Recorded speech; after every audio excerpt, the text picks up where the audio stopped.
Hello, everyone, and welcome to Geeky Geezers. I'm your host, Aged Boomer. This is my co-host, Rickman's Left Foot. Oh, I still haven't changed it from last night. That's funny. Yep, I'll go ahead and take care of that right now. I'm gonna do a boomer moment now because I got to remember how to do that. I don't have any boomer moments usually. Oh no, of course you don't. Listen to me.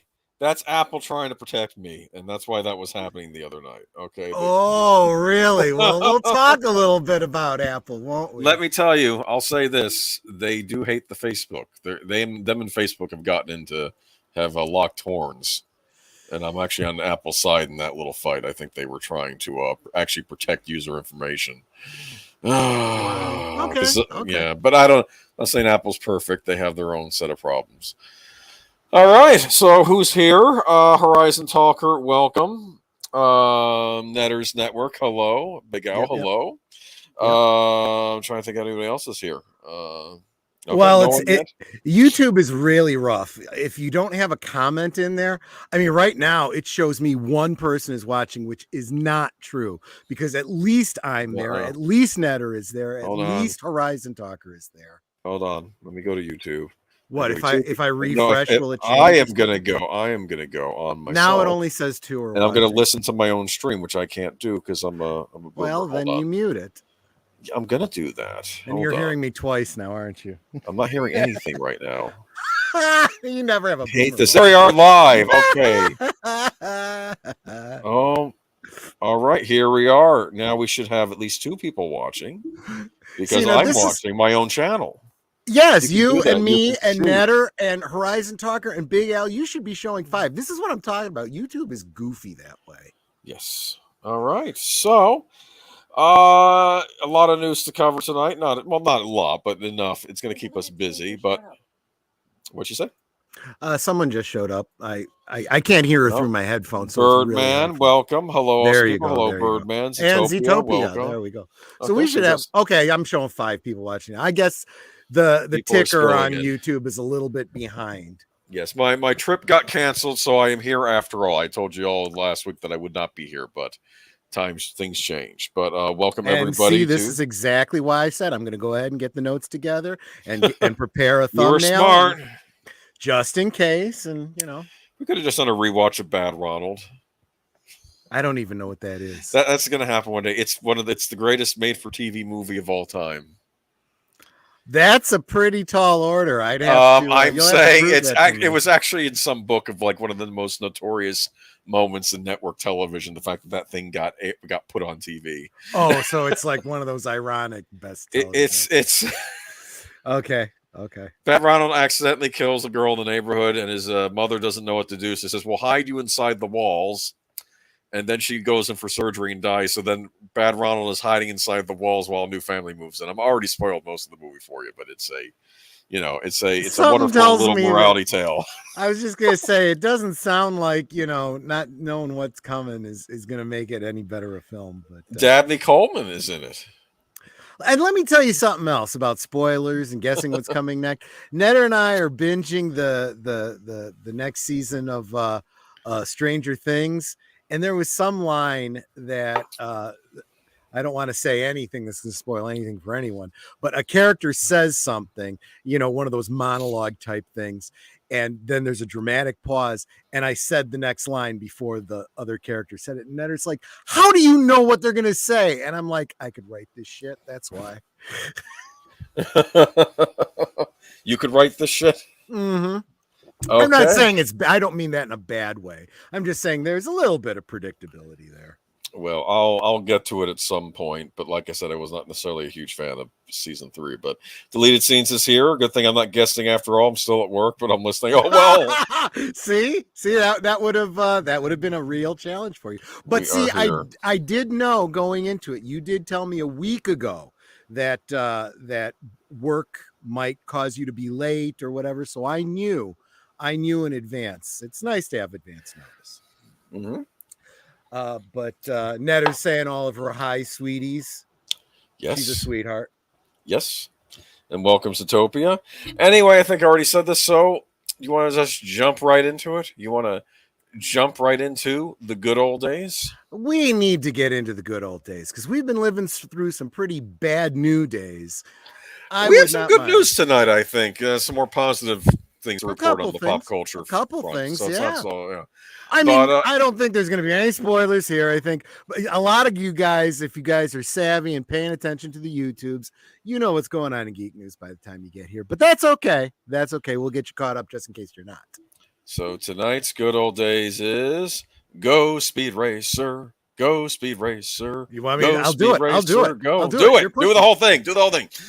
Here he comes. Here comes Speed Racer. He's a demon on wheels. He's a demon and he's gonna be chasing after someone. He's coming at you, so you better look alive. He's coming at you in the powerful Mach 5. And when the odds are against him and there's dangerous work to do, you bet your life, Speed Racer, he's gonna see it through. Go, Speed Racer, go, Speed Racer, go, Speed Racer, go.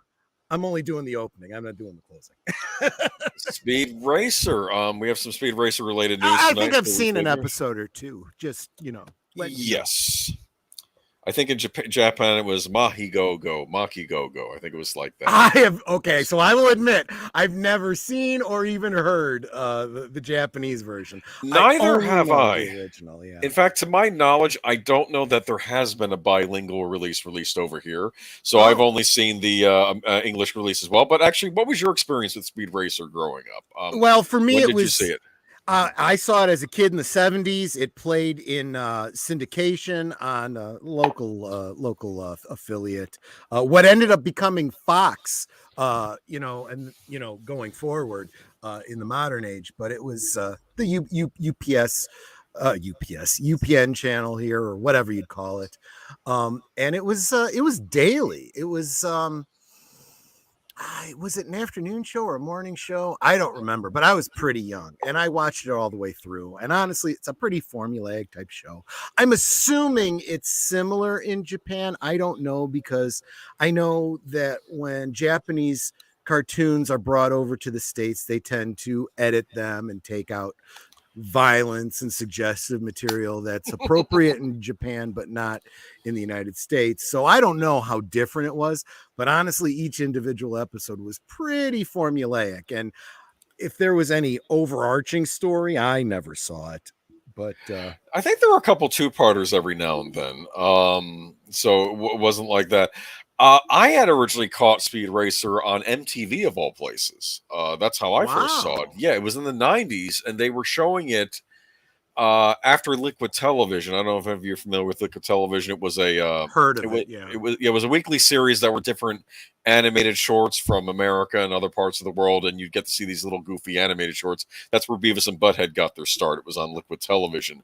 And then if you watched Liquid Television at night on like Sundays or Saturday nights, right after it was done, they would play an episode of Speed Racer. So okay, well, I'll watch an episode of Speed Racer. Zootopia is he's spot on with it. He and I have clearly chewed some of the same cultural grounds. He said he watched Speed Racer and Spectre Man. Same here, as well as Battle of the Planets and Battle of the Space Giants. Okay, so these are some early what we call anime now. These are Japanese animated series. And what's the plot of Speed Racer? Do we remember? Speed... I mean it's really simple. You can sum it up very quick. I joked about maybe doing it as a Culture Fortress in the coming days, but I can't imagine what I would say about it. I mean, I'd have to go into the history of it, because if I'm just going to describe I'm going to describe one episode, and that pretty much describes every single episode. Boom, done. It's about a race car driver. His dad, we guess, was probably a racer in the past, but he's now a manager and technician and whatnot. And he has designed this really amazing sports car that's called the Mach 5 that's got all these really, really cool gadgets in it. Yep. And he uses those to, well, Now that I think back on it, he uses them to cheat. That's how he wins every race almost. But there's a lot of, but yeah, I mean, to in be fair, fairness, some other people on the track cheat too. yeah, that's right. Sometimes he's not so much cheating as he is just keeping himself from getting killed. Everyone's trying to sabotage him and so on and so forth. And there was elements of like secret agent stuff going on there too and whatnot, right? Yeah, no, it was definitely of that 60s kind of spy era. International Man of Mystery, I think, would play a part in it. But I remembered one episode where one of the cars on the track was like a Mack truck, and it was running all the cars off the road into, they would explode and stuff. And I'm like, how was that allowed? How is that allowed in a car race? That makes zero sense. I don't remember. Like, there may have been an explanation in the show, but of course, well, that's what I was going to say. I'm wondering if there's a Japanese version of it that makes it clearer, and they just simplified it for the kids in America or something. Racer X. Yeah. X. So Pops was the his manager and the technician. Literally, we assume his father. And there was this mysterious Racer X who had the ski mask and goggles, and you never saw his face. Nope. And you find out in every friggin' episode he's in that he is secretly, his older brother Rex. Yes. So, and of course, Rex means king. That's what that word means. So of course, King Racer, yes. Yeah. So there's always that element. He's always looking out for his little brother, and Speed doesn't really know. He doesn't know what to make of this guy. He doesn't know it's his brother and so forth. Did we was there something in an episode? It's been so long since I've seen it where like he died. They thought he had died in a car accident or something, and like I thought it was implied that they thought Rex was dead. And that's why, but he survived, and didn't he have like a scarred up face? And that's partly why he wore the mask. And everything. I do not remember. Like I said, I it's one of these series I need to revisit one of these days. I do have a collection of them on DVD somewhere, but of course he had his girlfriend for whenever they needed the girl in distress situation, Trixie, and then his little brother. His little brother Spritle, and Spritle's pet chimpanzee Chim Chim. Yes. Spritle and Chim Chim always wanted to go along with Speed, and everyone would say no, you're too young. And what would they do? They'd hide out in the trunk, which made me wonder. After the second time it happened, why do you not check that trunk every single friggin' time before you start your car? But okay, I don't know. I know especially for a 1960s anime show, I guess the production was pretty good because, of course, you think of Clutch Cargo and Living Lips, which Conan O'Brien eventually would riff on his show. Which is a little bit creepy. Yeah. So that was the other thing. This was that era of Japanese cartoons, and I think this was intentional in their artistic style. The lips were never drawn to match up with anything. They'd open when they were talking, they'd close when they were silent. So you could very easily, if you're doing a dub, you could even pause on a cell, get the talking in, and then continue it. I assume that's what the editors did. Yeah, in fact, in Japan, that's how they do it too. They're all dubbed over there as well. They're dubbed in Japanese, of course, but there's only one time where, because usually in Disney animated features, I think they would actually animate the lips to match the voice actor, and of course that was painstaking. In fact, I think they used to record the voice actors first doing the performance, and they would animate around them. I could be wrong. They would. They would do the voice. It was occasionally done, but very rare that they would do voiceovers where they had to edit something or something, which is very challenging for a voice actor to do. Usually the voice actors would come in and act out the roles, and then the animators would do, I don't know what the technical term for it is, but they'd map out how they had to, how many cells they had for the word and how it had to match, and they back and forth. It's a lot easier these days with digital, but it's still very challenging. Yeah, I think even with a lot of the CG animated movies now, they're actually, I think I read somewhere that they're actually able to now do that easier when they're trying to make them in other languages, match them up to whatever language they're being made for. But I'm telling you, when I think back to Akira, thank you, Horizon Talker. Keyframes. I knew there was a term for it.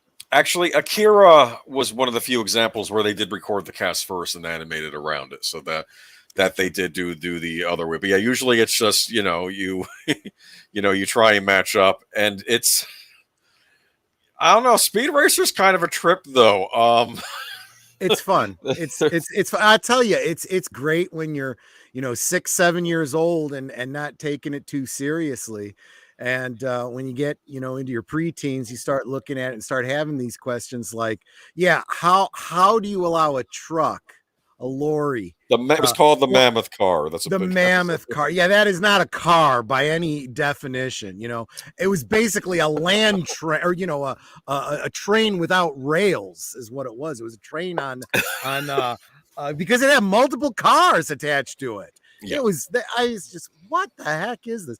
But the Mach 5, that was the seller for the kids, right? Because the Mach 5 had and this I thought was actually very clever. Even as far as when I got into high school and I got into shop class, you'd pull the car in and you'd hoist it up to do work underneath. The Mach 5 had 4 built-in jacks, but these hydraulic jacks were like super powerful, and they could be employed while driving to launch the car, which was really cool. And you do that in combination with a turbo boost, which is really just probably a nitrous, injection or whatever. But it had like lasers. It had, which I thought was really crazy. In the hood, there was a pop out buzzsaw to cut through trees, which is great. But you're like, that's pretty cool, but how does that fit under the hood with the engine there? I wonder if the people that made that show had seen Goldfinger and James Bond's Aston Martin almost certain, with the bullets and everything, because I know that those movies were shown in Japan as well. There's no doubt there was some cross inspiration there. But I always wondered, if you have a laser on your thing, why do you need a buzzsaw? Yeah. And there was a bunch of things. I can't even remember all the things because there was a bunch of stuff that was in it that only came up once in a while. Those were the ones that it used like on a regular basis. Yeah. I mean, right now I could be like Googling it up and checking, but I don't know.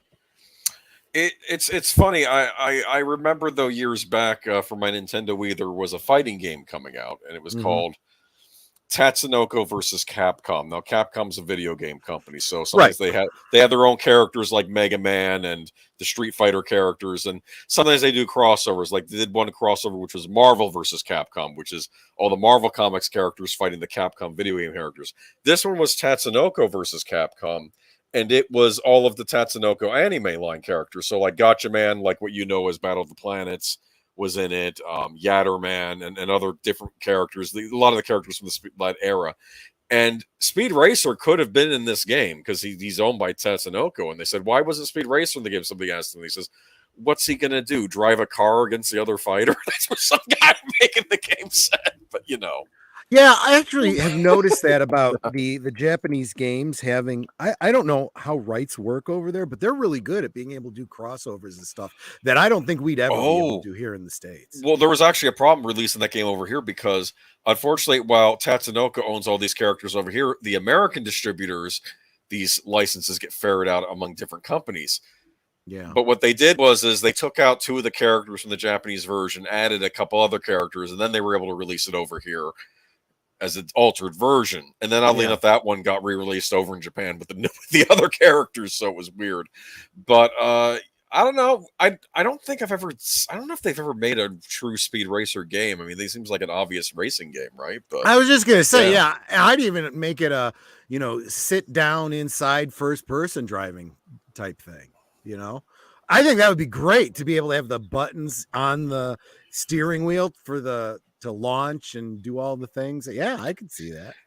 This is every boy's dream. I mean, even ever since that James Bond car is be able to press buttons and different things, right?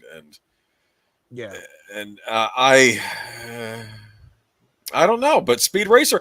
But for me, I watched it as a teenager, and it's difficult for me to explain. But this is back in the '90s during the grunge era, and of course you're seeing all these weird avant-garde cartoons on MTV, and then they throw Speed Racer into the mix.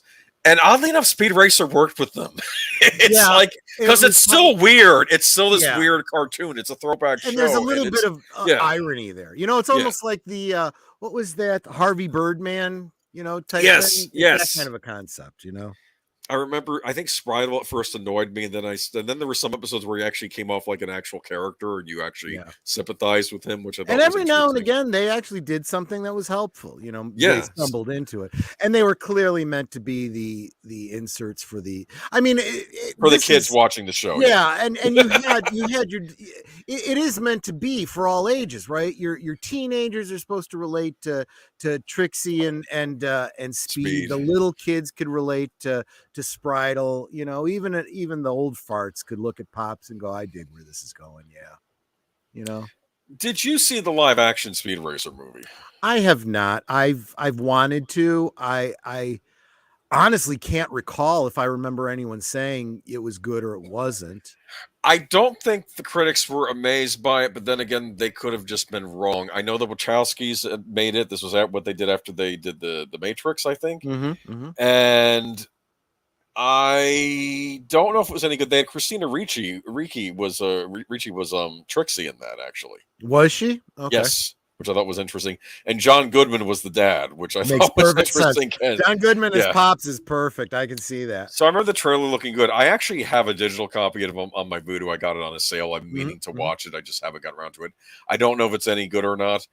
But that was the only time I've seen like an American adaptation. I knew that I thought at one point they had tried doing an American sequel series, like a Speed Racer: The Next Generation or The New Adventures, but I don't know if that came to pass or if that ever got made. I mean, I always imagined if they were going to do a live action, like I said, I haven't seen that one, but I feel like I'd like to see the overarching implied story, the whole what happened to Rex.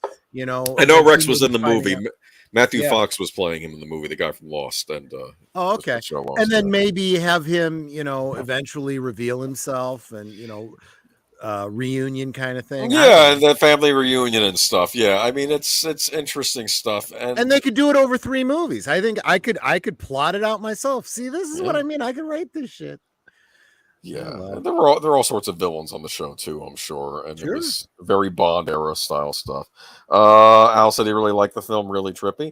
Well, we have some. I guess that brings us to our first news story of the night. Do you have anything left to say about Speed Racer? No, I'm just going to say what brought this topic up in the first place. Well, they're making a live action Speed Racer series. New Adventure Speed Racer 1993 updated Speed Racer anime series. The new American version was designed. Single 13-episode season. Okay, thank you. Yeah. I knew there was another series made. I just didn't. I guess I never got around to seeing it because I probably would have given it a chance, but I just didn't. Sure. And is this new live action thing going to be in any way related to the previous live action thing? I have no idea. Let's get into the article. Well, let's get into the article. I highly doubt it. A Speed Racer live action series is in the works at Apple, with J.J. Abrams on board as an executive producer, Variety has learned. Screw it, I'm out. I'm done. No. Okay. Executive producer. Recall that J.J. Abrams was an executive producer of Fringe. We like Fringe. This was before Star Wars and Star Trek, but let me continue reading the article. Apple has given the project, which has been in the works for a considerable amount of time, a series order. Ron Fitzgerald and Hiram Martinez are attached to write and executive produce, in addition to serving as co-showrunners. Abrams will executive produce under his Bad Robot banner. Warner Brothers Television is the studio where Bad Robot is under an overall deal. Speed Racer follows the adventures of auto racer Speed Racer and his souped-up car, the Mach 5. His team consists of his father and car builder Pops Racer, his little brother Spritle, and his pet chimpanzee Chim Chim, and Speed's girlfriend Trixie. Speed also frequently crosses paths with the mysterious Racer X, who is secretly Speed's older brother Rex Racer. Spoilers! No, whatever. Yeah, you know, when it's a remake, you kind of have to assume some knowledge from, you know, the previous. We'll see. This will be the second live-action version of the iconic Japanese character, following the 2008 film written and directed by the Wachowskis and starring Emil Hirsch in the title role. Speed Racer originated as a manga series created by Tatsuo Yoshida in the 1960s under the title Mach Go Go Go. It was then adapted into an anime series that debuted in the United States in 1967 as Speed Racer. The show proved incredibly popular stateside and is credited with helping to popularize anime in the country. Over 50 episodes of the original series were produced, with an English language version of a Japanese remake airing on Nickelodeon beginning in 2002. That confused me a little bit. I guess there was a Japanese remake series that I'd not heard of, so I'm kind of curious. But yeah, I'd seen the original show on TV. Fitzgerald most recently co-created the Perry Mason series at HBO and served as co-showrunner on the show's first season. He has previously worked on shows like Westworld, Weeds, and Friday Night Lights. He is rep by WMEN, the Schumann Company. Martinez's previous credits include The Last Ship, the Get Shorty series. There was a Get Shorty series? I don't know. Shut Eye, the Snowpiercer series, and Snowfall. He is repped by WMEN Goodman Genau. Speed Racer is one of several high-profile TV projects that Abrams and Bad Robot are working on under their expansive overall deal. There is also the Justice League Dark series at HBO Max, which will be accompanied by Constantine and Madam X standalone shows. They are also at work on a scripted series about U2 at Netflix, as well as a high-budget sci-fi drama, Demimonde, for HBO. The company also has the Apple series My Glory Was I Had Such Friends in the works, starring Jennifer Garner, who previously starred in Abrams' series Alias. So you're out. That's what you said. Yeah, pretty much. Well, I'm probably going to be out just because I don't know if and when I'm going to be subscribing to Apple TV Plus again. I mean, we'll see. I also think, like so many other things, I'm going to wait until I hear from, other people that I respect and get their feedback before I start diving into it. There's no reason it has to be bad. Then again, there was no reason the Cowboy Bebop series had to be bad, but we know how that turned out. And that's just it. We'll wait and we'll see what the marketing looks like as it gets closer to coming out. I mean, J.J. Abrams is I've got a lot of problems with J.J. Abrams, but he is a mixed bag. He, every now and again, when he's not directly involved, things turn out pretty good. In my opinion, he was, at least for a long time, a good television producer of television series, and he would usually get the right people behind it. But when he started breaking out into movies, and to be honest, I noticed it at Super 8. I was like, I really want to like this movie Super 8, and I can't for some reason. Maybe it was all the lens flare. I don't know, but yeah, I don't know. We'll see. I just really, the Cowboy Bebop thing, that kind of blew up, and we'll see. Well, and honestly, if it's horrible, no one will be watching it anyway because it's on Apple TV Plus. I honestly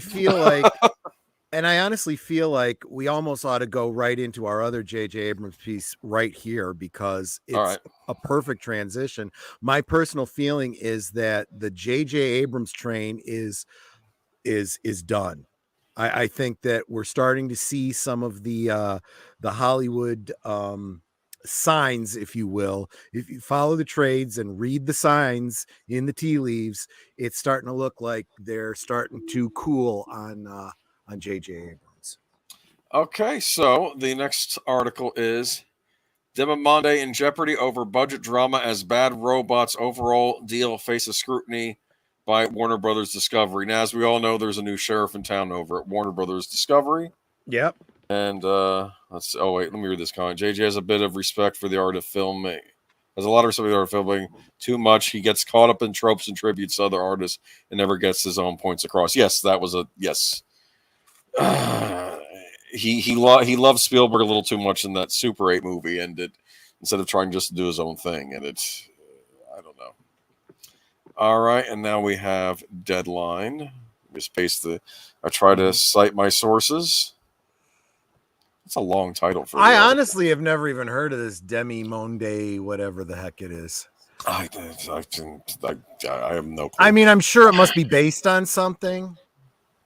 You didn't ask. I'm guessing it's based on something. It could be an original series. You never know. By the way, you didn't ask me what I'm sipping on tonight. What are you sipping on? I have an Arizona watermelon fruit juice cocktail. What are you sipping on? Diet grapefruit soda, and in mass quantities because I'm trying to be very, very hydrated. That's a good thing. Grapefruit It's is good starting. for you. I've noticed it's starting to warm up, and when I wake up in the morning with a headache and I haven't been drinking, it's because I haven't been drinking enough hydration. You know, Does Chicago get hot in the summer? it can, it can. Uh, And I'll tell you, we're in that weird transition where when I'm downstairs, it's freezing. And when I go upstairs, it's really warm. And I said to Nanette, I said, I'm afraid one of these days I'm going to find it like raining or storming on the stairs. oh, I don't. Yeah. Okay. That's just how it is. But anyway, I'm sorry. I'm totally getting us off topic here. Zaslav is killing this Desi Jeji Maman of J.J. Abrams. Okay. The title of the article is Demi Monde in Jeopardy over budget drama at Bad Robots overall deal faces scrutiny by Warner Brothers Discovery. Yeah, That's what it is. Zaslav is not amused. That's what I'm thinking is going on here. J.J. Abrams' ambitious HBO sci-fi drama series Demi Monde has hit a major roadblock in its long journey to the screen. The issues relate to the show's price, come amid talk of a potential reevaluation of the massive deal Abrams' Bad Robot has at Warner Brothers for film, TV, gaming, and digital content, as the new Warner Brothers Discovery is scrutinizing every aspect of the assets they took over. Bought by the network 4 years ago with a straight-to-series order, Demi Monde is still in early pre-production, but major budget issues are threatening to derail it. According to sources, the studios on the project, Warner Brothers Television, HBO, have been trying to rein in costs, but Bad Robot has kept firm on their proposed budget, said to be in the mid 200 million range, and would not agree to a reduction below that. While current talks between Warner Brothers and Abrams are focused on Demi Monde, we hear a broader discussion about Bad Robot's deal is expected among a big across-the-board close examination of Warner Media's businesses by Warner Brothers Discovery CEO David Zaslav. We hear the veteran TV executive has a good relationship with Abrams and is in regular communications with him and the rest of the Warner Brothers top talent as he familiarizes himself with the workings of the film and TV studio he now oversees. Bad Robot's agreement is not expected to be the only big Warner Brothers pact to go under the microscope, as the new regime is looking to curb spending and shave off $3 billion in savings after the Discovery Warner Media merger. Yeah, and I think we've been saying this all along. We are watching as these studios are starting to wake up and realize that if they want to continue to, exist, they need to start making money. So they need to the adults need to be in the room, and they're the ones that need to decide, yes, this is a worthwhile investment, or no, we're tired of throwing good money after bad. And honestly, J.J. Abrams has not, I said it's going to catch up to him. He's done a great job of pulling a Professor Harold Hill, where he comes in, makes his money and gets out, and then whatever he leaves behind completely falls apart, right? He knows when to get out. And he did that with Lost and with so many other shows that he walked away from, and his mystery box, left it for someone else to open that mystery box and completely disappoint everybody, right? Yes. Look at what's been happening over at Paramount with everything he's touched, so his Hollywood contacts are not enough anymore. When the moneymakers start looking and going, oh, this guy's a friend of yours? Yeah, look at his history. Yeah, let's look at his history a little bit. And when they start digging into it, they start going, yeah, no, I don't think we want to go forward with that. I don't know. Did you ever see, everyone talks about his whole mystery box thing. That comes from a TED Talk that he did. Did you ever see that? I've heard clips from it. I've never watched it all the way through. I watched the whole thing. Yeah. And, TED Talks can be very interesting, very informative. Yeah, I remember watching his TED Talk and thinking, oh, yeah, okay, that's good writing. This mystery box stuff is good. But then about halfway through the talk, I started going, but what about the resolution? You've given us the recipe to half a good story. But there has to be a payoff. you know? He knows how to hook people. Yeah. And that's great for marketing. That's not good for the overall story, right?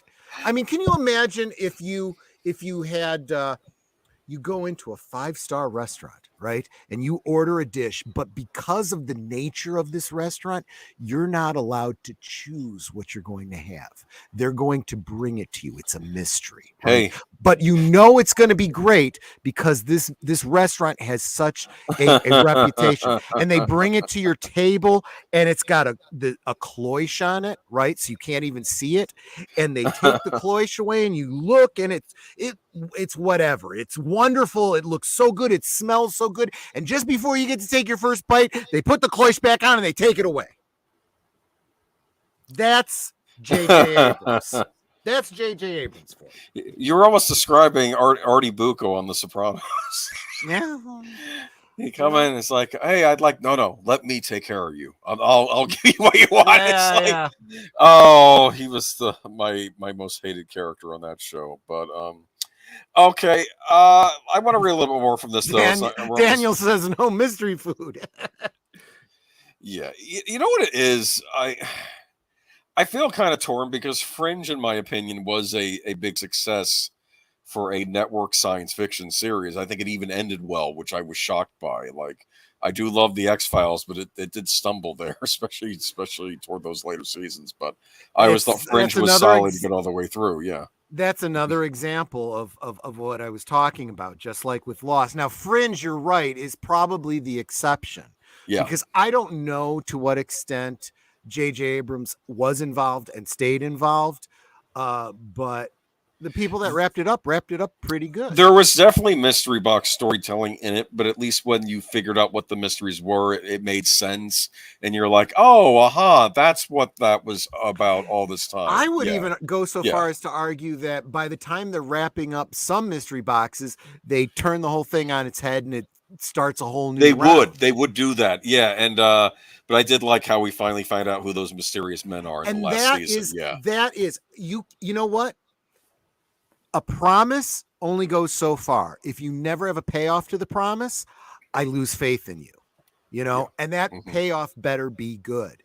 And the best stories keep you waiting, and then boom, big payoff. And you're like, yes, that was great. If you don't deliver that on series after series, movies after movie, I'm sorry. I am no longer interested in what you're promising because I know you're not going to pay off.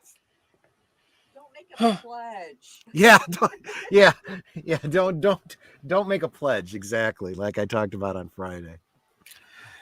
Let's see here though. But look at all these projects. There have been a couple series to come out of the new deal that have been greenlit, including Duster and Something Change HBO Max, a UFO docu-series at Showtime, and Presumed Intimate Limited. I think I saw that commercial for that UFO series. I'm like, yeah. And that's just it. I think that when Zaslav over at Warner Discovery, I guess it is, when he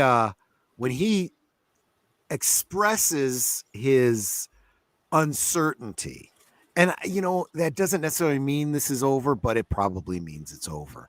And if Warner Brothers starts to pull that and then doesn't go through with him doing whatever superhero thing, because they're going to probably go a different route, you know, I don't know what they're going to do with their DC stuff.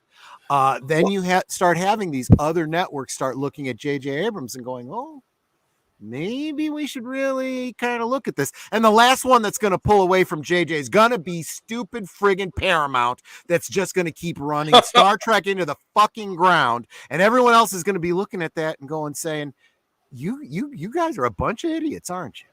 I as I've said before, I don't understand it. Like I said, maybe there is an audience for these Star Trek series. I've just never met anyone that watches them, so I don't know. But there have been a couple series to come out of the new deal. Look at this, though. Madame Xanadu, Batman Cape Crusader, and a Constantine reboot for HBO Max. I don't know what Madame Xanadu is. Batman Cape Crusader, is that the animated series that they had talked about doing? Got me. But I can tell you what Madame Xanadu is from the comics. She would be one of your occult type characters. She's, right. Yeah. So probably more to do with that Justice League Dark stuff. Probably. Look at this. They're doing a Shining offshoot series called Overlook. HBO opted not to go with forward another. Okay, so they're not going. They were going to do an Overlook Hotel. That's because that Doctor Sleep movie tanked. I bet that's why.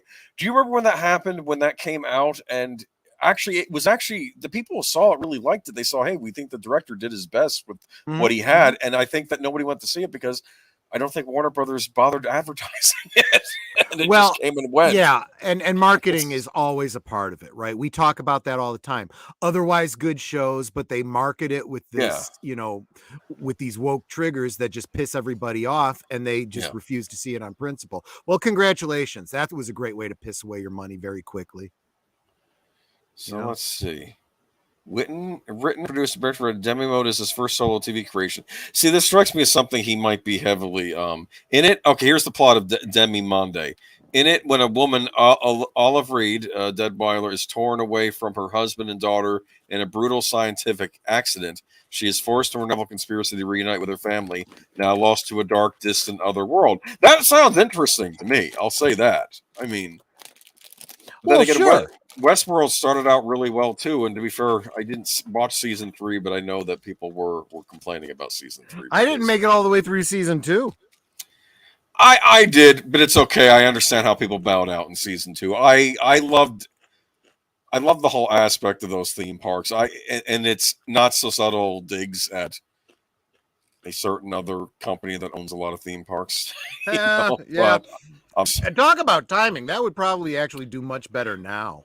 I had theories about one of the parks. I imagined that there was a fairy tale princess park because it's for the kids and also for pervy people adults, to go there. Yeah. Yes, I had imagined on Westworld one of the parks was, and that was the park no one wanted to work at. The writers, it was considered like the bad park that you wouldn't want to work at, right? Because obviously one of the parks I know was based on Japanese samurai stuff, and I think that they were trying to base the parks on different kinds of cinema. I know they had one that was based on colonial India when the British were running that. That was another park they had there. Right, but, exactly. Yeah, I don't know. I kind of bowed out of Westworld. But yeah. Okay, so Abrams, what do you think? You think you know what I think the problem is too?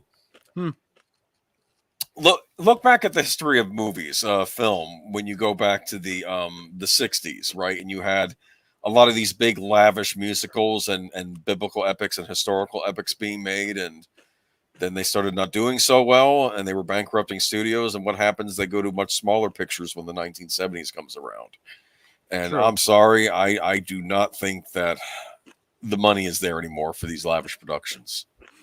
It's funny you say that because I've been looking at current events and the economy and seeing a lot of parallels to the 70s. So I think you're absolutely spot on. Yeah.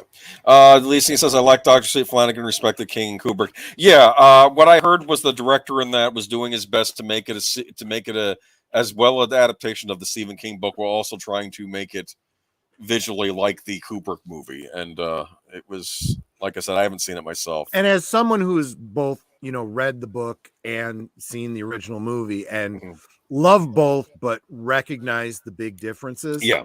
I can certainly appreciate that. It's like, I see what you're doing there, and it's actually pretty cool.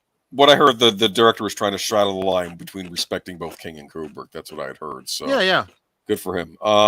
J. Bravers reminds me of an all-time Carney type. I'm telling you, it's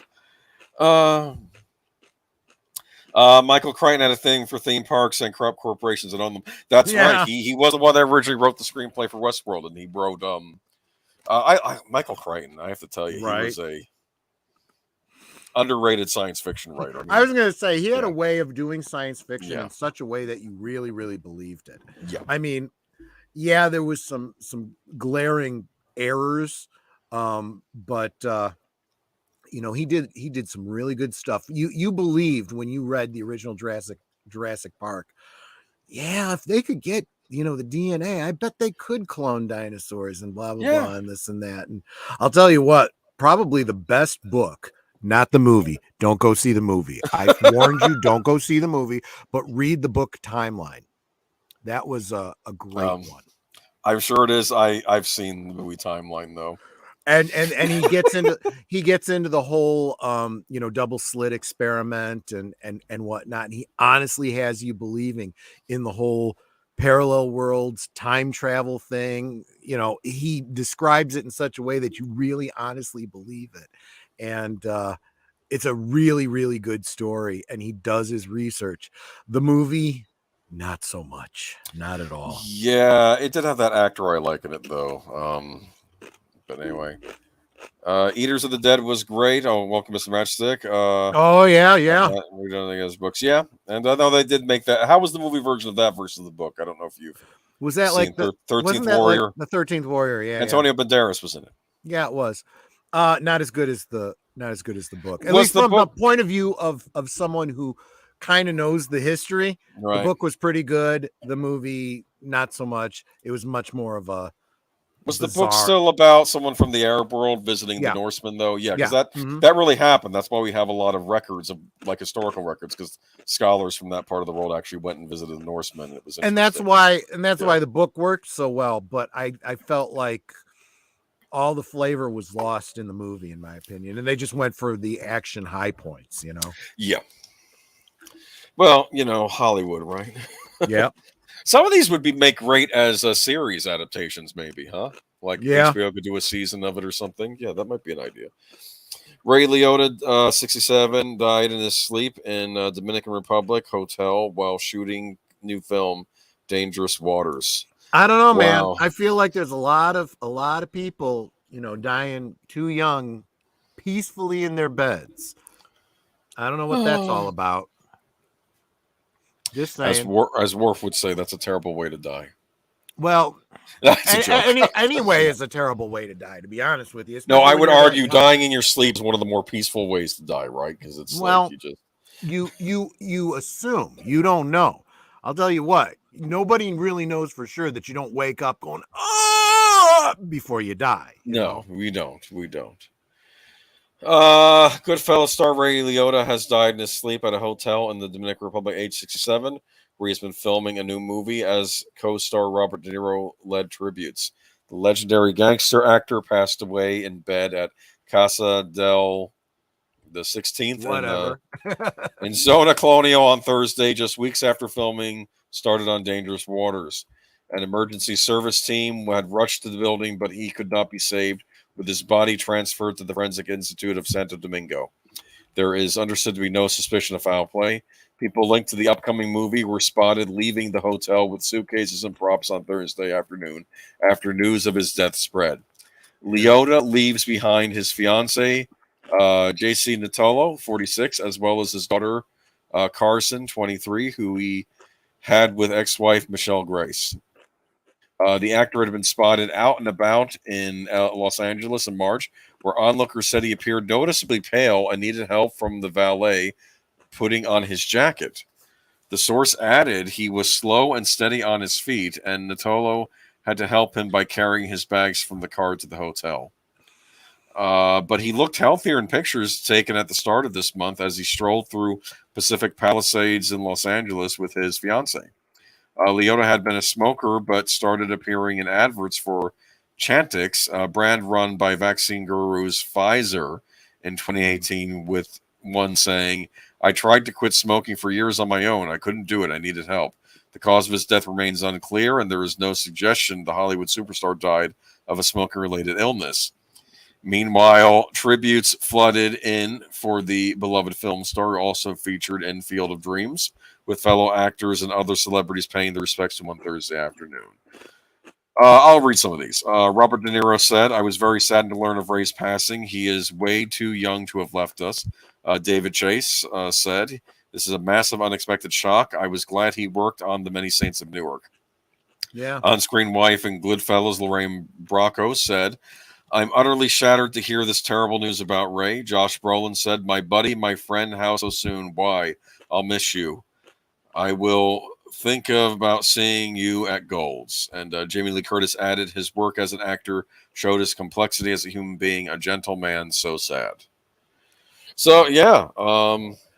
Yeah, I when I heard this, I just decided, this Friday's stream is going to be a watch party for one of two of my favorite Ray Liotta films. It's either going to be Field of Dreams or Goodfellas. There's a poll up on my MeWe group. If you guys, haven't voted yet, get over there. Yeah. They're neck and neck. Neck and neck, Field of Dreams and Goodfellas. Goodfellas is up by 1 vote. So, you can ensure it or overwrite that. It's sad to hear Leota die, and I saw him in one of his last roles in Many Saints of Newark. So did I. Yeah. Yeah. So here's the MeWe group. And he's got he's got like 3 other projects. What was this one that you were just saying that he was in the middle of filming? But he has like 2 or 3 others that are in post production. So we're still going to be getting some stuff from him. Yeah, I mean it's sad. It's sad. He was the voice of one of the main character, I think, in Grand Theft Auto Vice City back in the day. He doesn't surprise me. Yeah, I think they picked him obviously because of the Goodfellas connection, but he's got that voice. He's really got that.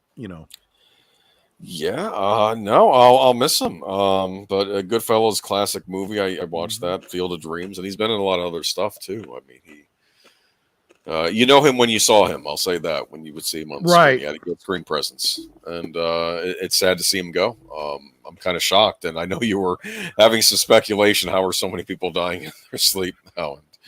I mean, it could be nothing, but it could be nothing. You never know. We may be finding things out as we go forward. I'm just saying, let's hope that's not the case. But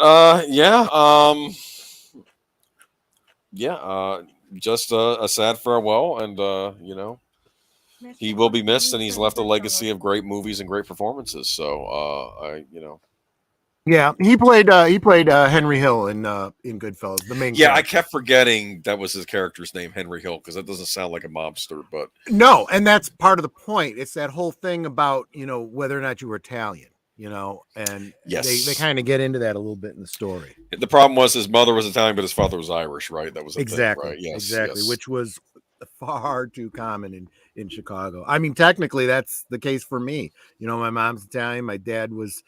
Well, he said he was Irish, but really, he was just a hillbilly.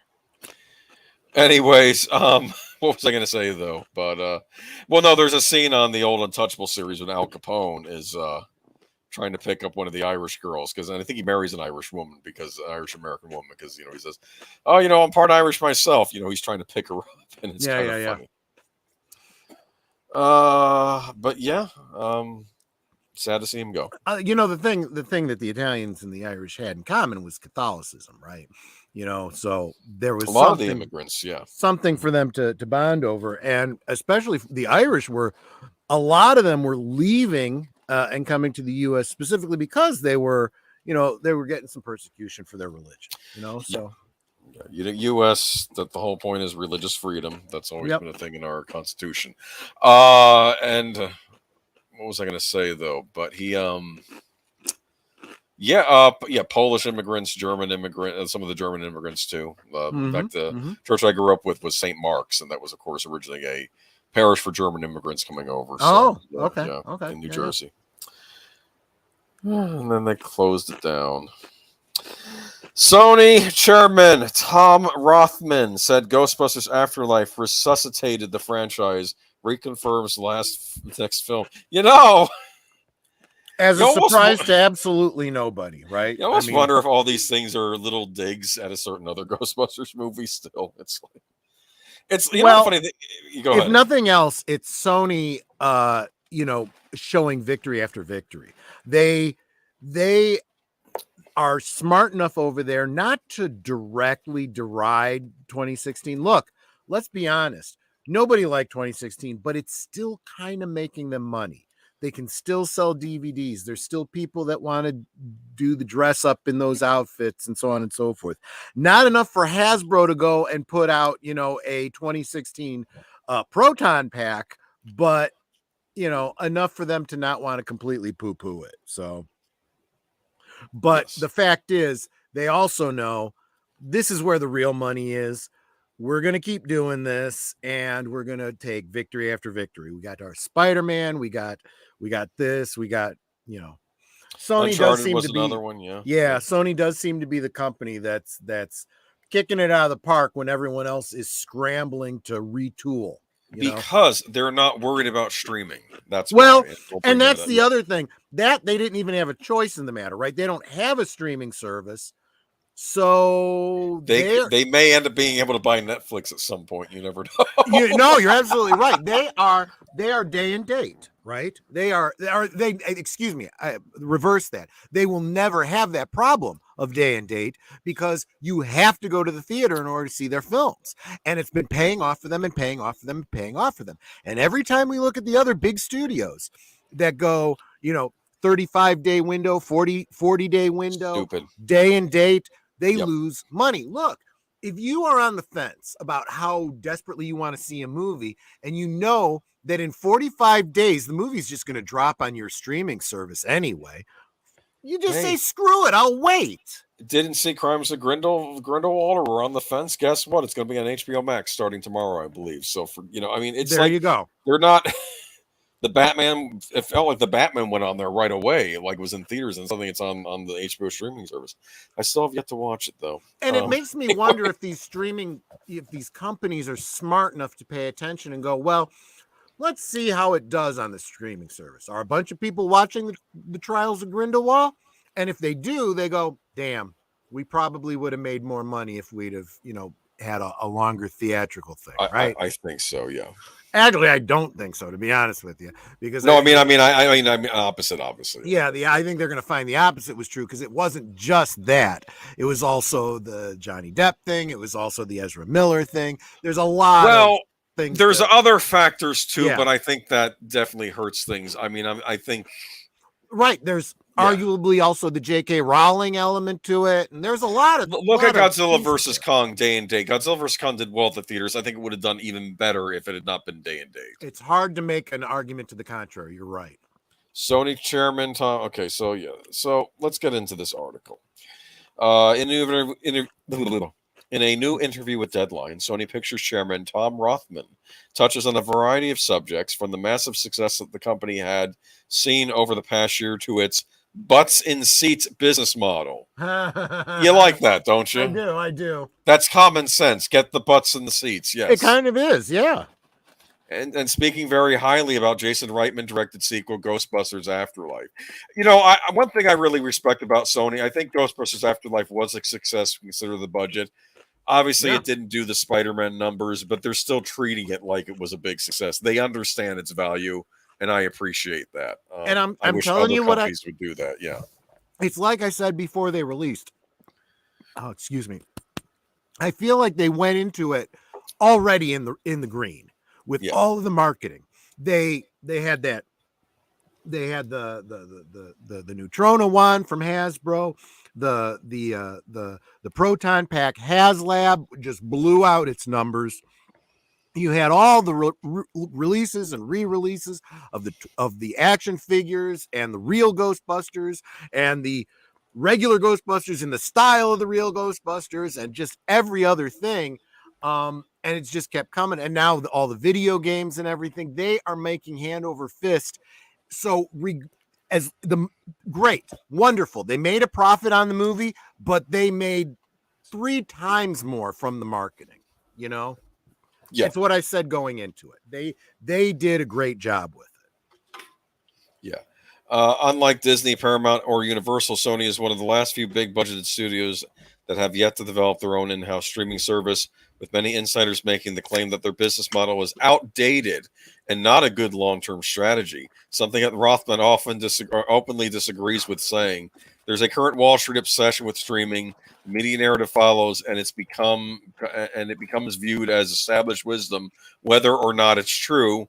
We finished the best year we've had at the movie company in the midst of the pandemic. Our model is alive and well and thriving.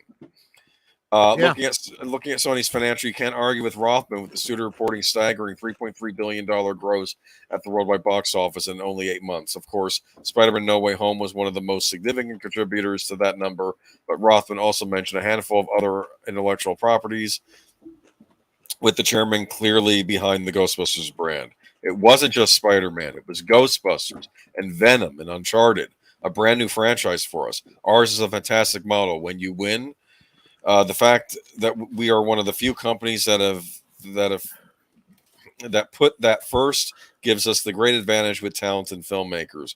We are not subservient to the larger corporate issues of a service and subscribers, and on to the next. We burn the boats on every movie.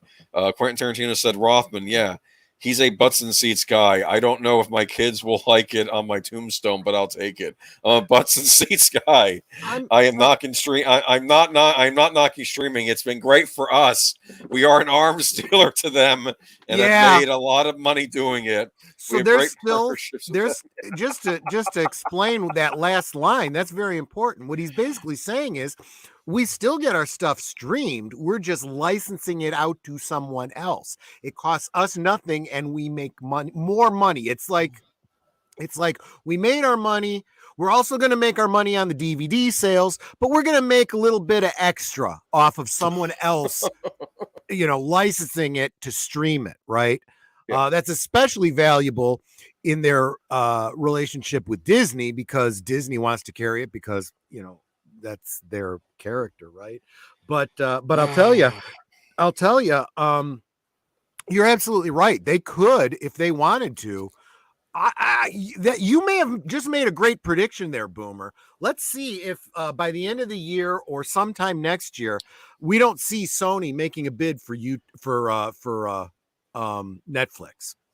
And if they do, hopefully they continue to treat streaming with the same mentality, where it's a little bit extra later on. This is what I said. You never leave money on the table. You get as much money as you can out of the cinema experience. Then you get as much money as you can out of the streaming. And then you get as much as you can out of the physical media. When you get rid of any one of those things, you are leaving money on the table. And all these bumblechucks that are putting out stuff day and date or with a short window, they're leaving money at the theater. They're putting it on their streaming service, and then they're not putting it out on DVD, so they're not making that money either. And they're also pissing off the theater chains. Yes, they're pissing off the fans who want to buy the friggin' DVD. Look, there is still no release of The Mandalorian on DVD, at least not a legal one. Hey, I mentioned that Tom Hanks movie Greyhound. I think finally it might have gotten a DVD release, a very expensive DVD, no Blu-ray. What are you doing? They never even got a theatrical release. Apple's like the opposite model. Apple's like this miniature nightmare where the movies go to it and no one sees them. They made a point that I think the movie that won Best Picture this year was only on Apple streaming. It's like, what are you doing? Well, Boomer, I would almost argue that you just made a great transition if you want to skip ahead to the skip over the next one. Because I think we should talk about Tom Cruise. That's an excellent point about the future of Hollywood here. Anyway, the article just brings up, though, that there are, of course, plans for the future of the Ghostbusters franchise, as we all knew. But you want to go to Tom Cruise next? I can do that. Yeah, let's do it. Yeah. Oh, the next thing was Abrams. You already did him. Okay, let's move on to ESPN was the next one, but we can skip that till later. Yep. Actually, that'll be good to do that after the Tom Cruise articles, I think. Yeah. I think it'll actually, it fits pretty well. I should have. Oh boy. Sorry, I'm scrolling down. This is the edited version of that ESPN article. Okay. All right, Tom Cruise. First, do you want to do which one do you want to do first? Whichever you think is appropriate. I have to admit I haven't read the Mission Impossible one yet. So we'll do the we'll do Maverick first. Yeah. I have to say, I was trepidatious about Top Gun Maverick, not because I thought it was going to be a bad movie, but because I'm thinking they're waiting forever to release this thing. It was supposed to be released on Veterans Day. They actually had said that Ghostbusters Afterlife took money that would have gone to Top Gun Maverick on Veterans Day, and we're like, okay, it's losing money and all this stuff, but apparently it is a huge hit. Yeah. I wouldn't have believed it, but it's turning out to be as good a decision to wait as Ghostbusters Afterlife. So because I think you know what I think it is. This is the right movie at the right time. I agree. I think people are not in a good mood right now, and they needed something well, let me read the article. Yeah. Top Gun Maverick felt the need for speed at the box office this weekend. The sequel to the 1986 blockbuster, which has Tom Cruise revise his most iconic role as Pete Maverick Mitchell, made an estimated 124 million domestically for his 3-day opening weekend, according to Paramount.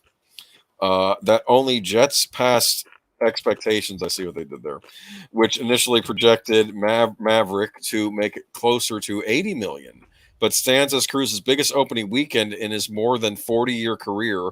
It's Cruise's first 100 million opening weekend and the third biggest debut of the year. Paramount said that Maverick is projected to make 151 million over the 4-day Memorial Day weekend at the U.S. box office. If the sequel, which has Tom Cruise as Maverick teaching a new group of Top Gun pilots, lands at the number Monday, it'll be one of the highest grosses openings ever for Memorial Day weekend. Globally, the film has earned 248 million so far, according to Paramount, which said that 55% of the U.S. total came from ticket buyers over age 35. Oh wow, they count for something? Yeah. Because they're the ones with the money. I keep saying it. Maverick has a lot of buzz coming onto this week with anticipation running high and reviews even higher, 97% on review site Rotten Tomatoes. So the big weekend is a victory for Cruise, Paramount, and especially theaters. Well, from what I've heard, it's been a big hit with both audience and critics, which is shocking. That it's usually the one way or the other, right? But Maverick was supposed to hit Cineplexes in 2020, but was delayed multiple times because of the pandemic. Other theatrical films pivoted to streaming, but Maverick waited until audiences could experience it on the big screen, a strategy Cruise was adamant about. We talked about that a few weeks back. Remember? He was even saying that 45-day window, no, you're not doing that. Remember, he was not happy about that. He said, we actually just covered exactly that business Tom Cruise a few weeks ago. Yeah. You know who does a great talk on this is Critical Drinker. And he was talking about all of the practical effects. So much could have been done with CG and they didn't. And that kind of stuff lends itself very well to the big screen. You'll lose a lot of that when you're watching it on the small screen. Now, I know that Valiant Renegade, I sent you a video of his. I think you were watching it earlier. And he made a point that, and that just escaped me. Okay, I hate it when that happens. But it's kind of hard for me to help you because he made it was right there and it popped out of my head. It'll come back to me in a minute. But you're such a boomer. I'll finish reading the article. Okay, the stellar performance of Top Gun Maverick marks an important turning point. Paul Durgarabedian, senior media analyst. Be kind.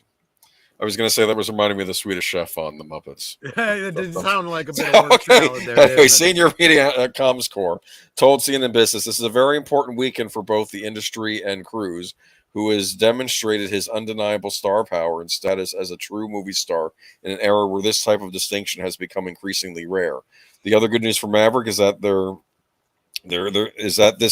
it could have legs at the box office in the weeks to come. Yeah. I believe it will.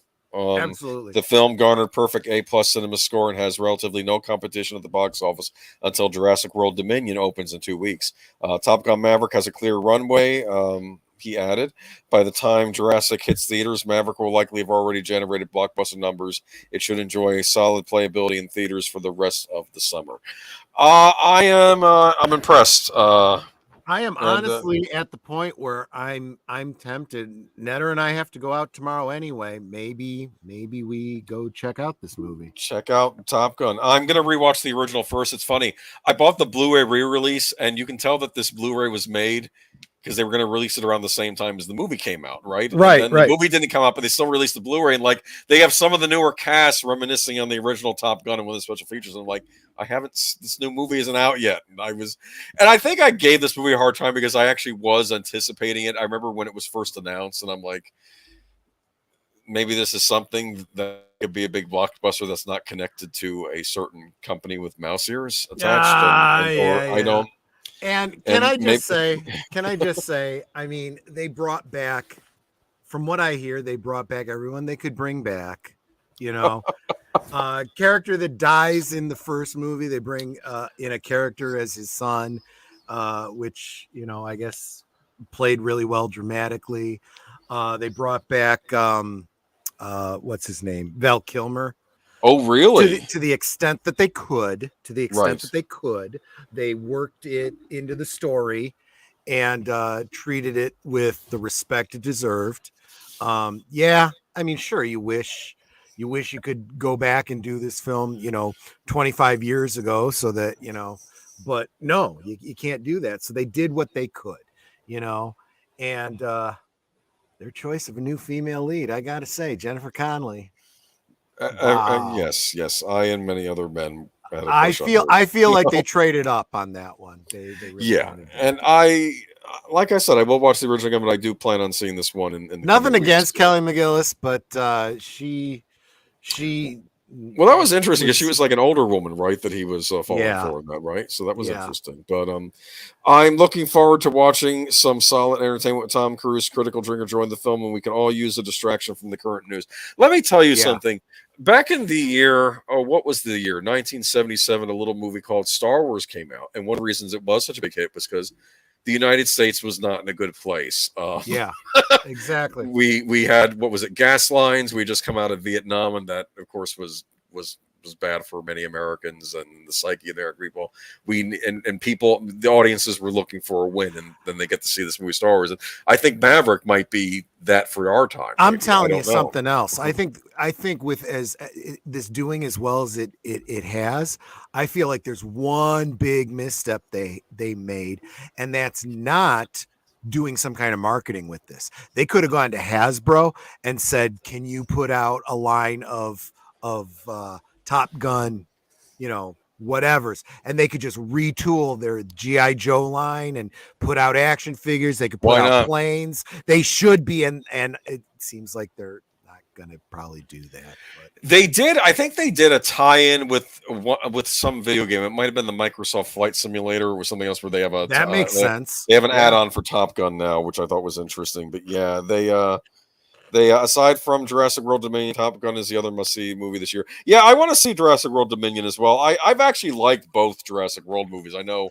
the critics were tearing the last one apart, and I was expecting to be a dog, but I thought it was fine for what it was. And I like the fact that now we have, especially in this new one, we're going to have Dr. Alan Grant returning, and Laura Dern's character, but. Regarding Maverick, I just want to say that I've never been a huge Tom Cruise fan. I've always said I like his movies, and his being in them is beside the point, but he does apparently have the draw. He definitely has the star power. And I'd say his biggest skill is more behind the camera than in front of the camera. He knows the business. He has good instincts. And I think he was the driving force behind what made this film successful. He knows the craft, and of course, I'm sure he shares beliefs that, I'm sure many of us may not be in sync with. But the point is, he doesn't proselytize with us like other people in Hollywood do with the woke stuff. He's just honestly, he's just making movies. He's just making movies. That's all he does. Honestly, I question whether or not people like him really believe the religion they claim to follow. It's more, I think, part of their networking and business. Which, possibly, if we're really honest, that's what churches really have always been. They've been a networking site. They have been. In fact, it's often been said that if we ever hit a post-apocalyptic thing where the government falls apart, you might want to head to a church, because that may be the only structure in your community at that point. But yeah, good point. I have to admit, though, I am looking forward to seeing Maverick, and I need a good movie. And I'm going to say this too: people have to stand up to a certain other company that always bullies and seems to dominate the box office. You know what? You don't even have to anymore. Just let them keep failing downward. They're killing themselves as it is. Well, I remember even back, and this was before I even hated the Star Wars sequels, I was getting kind of annoyed because I was like, every time it's Christmas time and a Star Wars movie comes out, and I felt like all the other studios, got turned white and ran away, and they didn't want to release anything near Star Wars. And I kind of understand that. But even when Lucas released the prequels, the studios never shied away because it was summertime. So they would, you got the Brendan Fraser Mummy the week before you got a Phantom Menace, and then a week after you got The Spy Who Shagged Me, the second Austin Powers movie. So like, if you didn't want to see Star Wars, you had other options. But I felt like when Disney released those sequels, like everyone was scared to release anything around them. And I want, they're your competition. Fight. Yep. Competition is good for the customer. Okay. If everybody's trying to make the best movie they can, then and here's get good the other movies. thing. I feel like there's this belief that, well, if they go see this movie, they won't go see that movie. Well, they'll go see the one they want to see more first, but that doesn't mean they won't see yours the following week. And I think we put too much. I think the businesses put too much pressure on that first week. I think like Valiant is always talking about, I think we need to put more emphasis on whether or not the film has legs. If it doesn't do great the first week, but the people that do see it say, man, this was awesome, and the following week it does real well, there you go. You got something, Yeah. So we'll see how it goes for Maverick. Other Tom Cruise news, the trailer for Mission Impossible Dead Reckoning premiered. I don't know if you got a chance to see that trailer or not. Dude, Troy. I haven't even seen the previous films. You've never seen a Mission Impossible movie? I saw part of the first movie. You can rewatch them from the beginning to now. They're I'm very not good. going to. Why? Because I have way too many things in queue right now. I can't. Yes, but here's what Mission Impossible is. Mission Impossible is your replacement for James Bond movies. Well, okay. Actually, when you put it that way, I do kind of see that. I had a point that in the old days, I used to get a nice Pierce Brosnan and James Bond movie around Christmas time every year, and then they stopped. Then we got Daniel Craig, and I was accepting of him at first, and then Daniel Craig fell off because the whole MGM thing they were trying to sell off, and so the Bond was in limbo. So I went to go see Mission Impossible Ghost Protocol, which was the fourth Mission Impossible movie, and I remember coming out of the theater saying, "This was a very nice," because I like to see a movie around the holidays, and I'm like, "Yeah, this was a very nice Christmas season movie that I could go to a theater and see and enjoy." And and I was thinking, it's the best Bond movie I could get without James Bond movie. That's what I thought. Yeah, you get Simon Pegg. You like Simon Pegg? In everything but Star Trek, yeah. He's been a regular in these movies ever since part 3. Yes. Huh. In fact, in part 3, he started out as the techie guy behind the scenes that Tom Cruise has to talk to. And then in Ghost Protocol, he meets up and says, "Oh, I've been cleared for field work." And I'm like, no. and it's funny seeing the two of them because they're Tom Cruise and Simon, because they're almost polar opposites in how they present themselves and stuff, but they work well together. And it's anyway. But like I said, I am looking forward to Dead Reckoning Part 1. So I like the fact they're letting us know up front there's going to be a nasty cliffhanger that you're going to be annoyed with before you see the movie. But yeah, but at the same time, it's kind of bold, right? Because you're assuming there's going to be another one.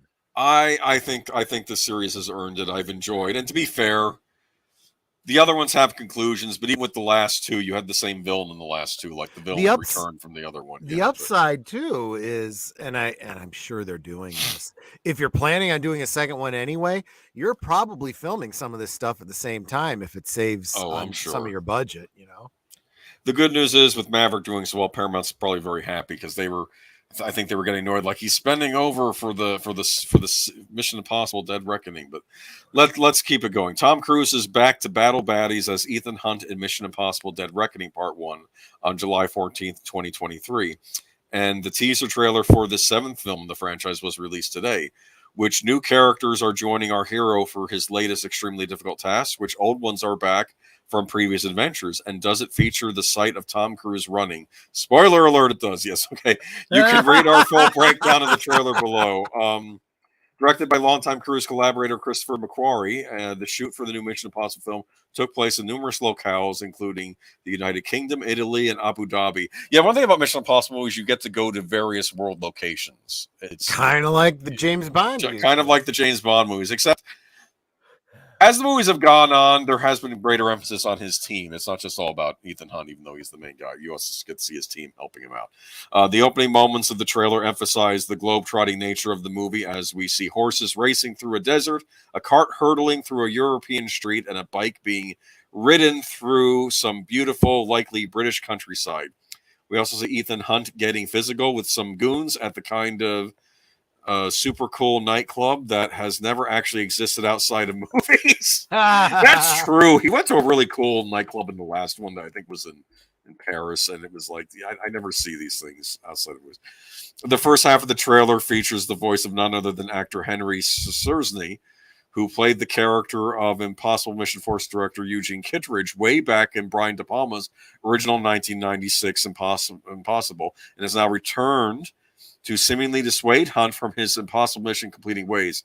Your days of fighting for the so-called greater good are over, Kittredge says. This is our chance to control the truth, the concept of right and wrong for everyone for centuries to come. You're fighting to save an ideal that doesn't exist, never did. You need to pick a side. While Kittredge intones, we are introduced to some of the cast who are joining the franchise this time around, including Isai Morales, who appears to be playing the film's villain, or one of them anyway. Nicholas Hoult was originally cast to play the role portrayed by Morales, but in March 2020, Variety reported that he was leaving the project because of the movie's pandemic delays had caused a scheduling conflict for the Fury Road actor. Okay, so I guess and I do interesting big age difference between those two actors. But go ahead. And I was going to say also, I feel like the niche that Mission Impossible fits probably makes it not only a good replacement for those that have become disenfranchised by James Bond, but people that are going to start looking to jump ship from the Fast and Furious films too.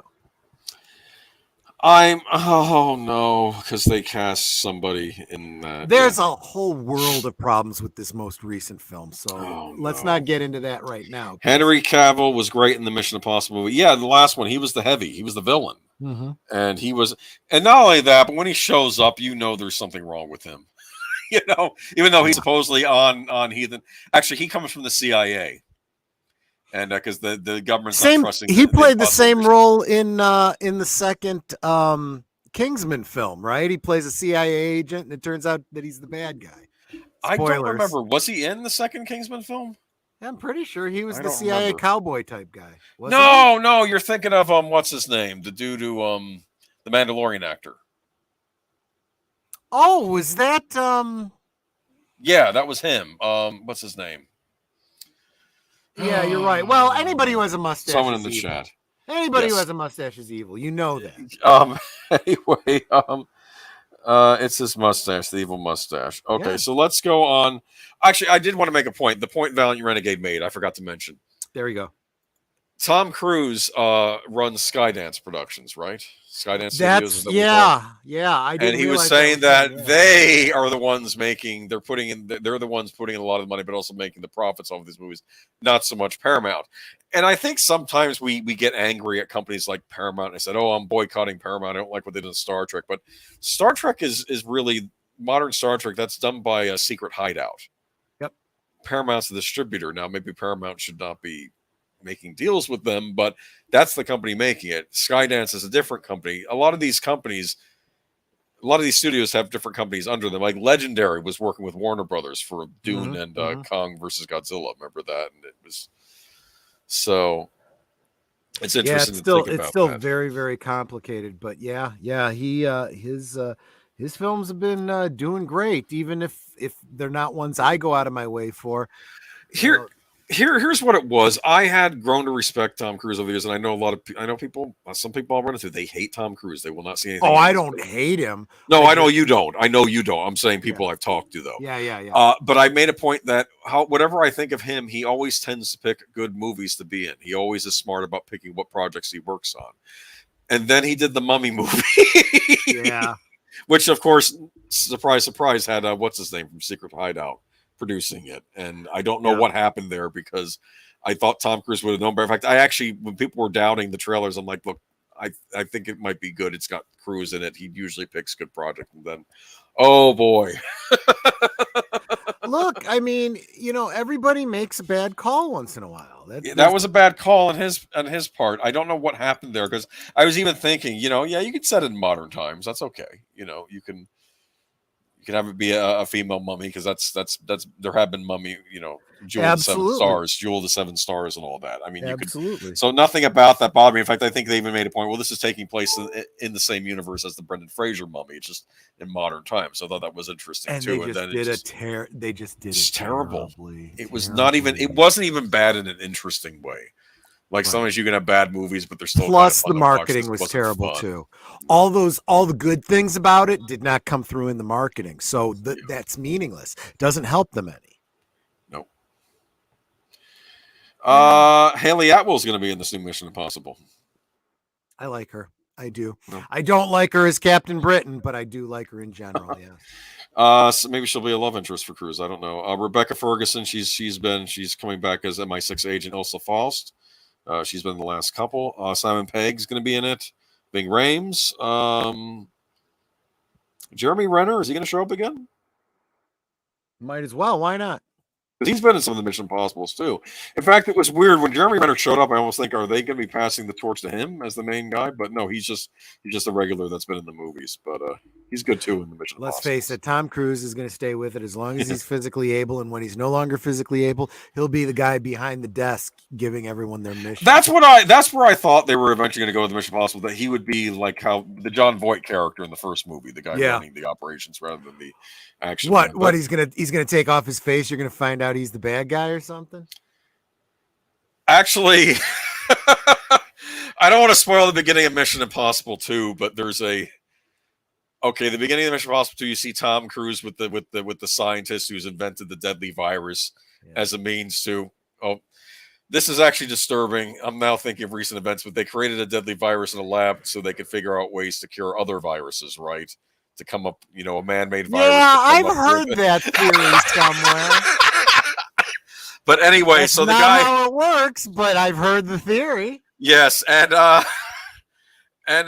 Tom Cruise, and suddenly he starts acting weird, and he starts, they shoot the pilots and like they kill everyone on the plane and with poison gas or something, and or they knock him out with the gas, and then you see that he's leading a bunch of terrorists, it looks like, and they're like, well, what's going on here? And then Tom Cruise rips off the mask, and it's not him.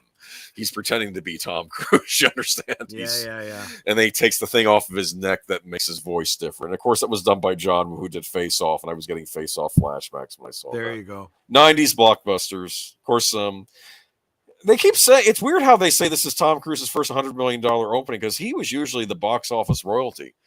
In fact, I think when Mission Impossible, maybe it's for a weekend. Maybe that's the biggest for a weekend. They're looking for this to possibly surpass some Disney film for being the highest opening for Memorial Day. Oh no! I watched the Thor: Love and Thunder trailer.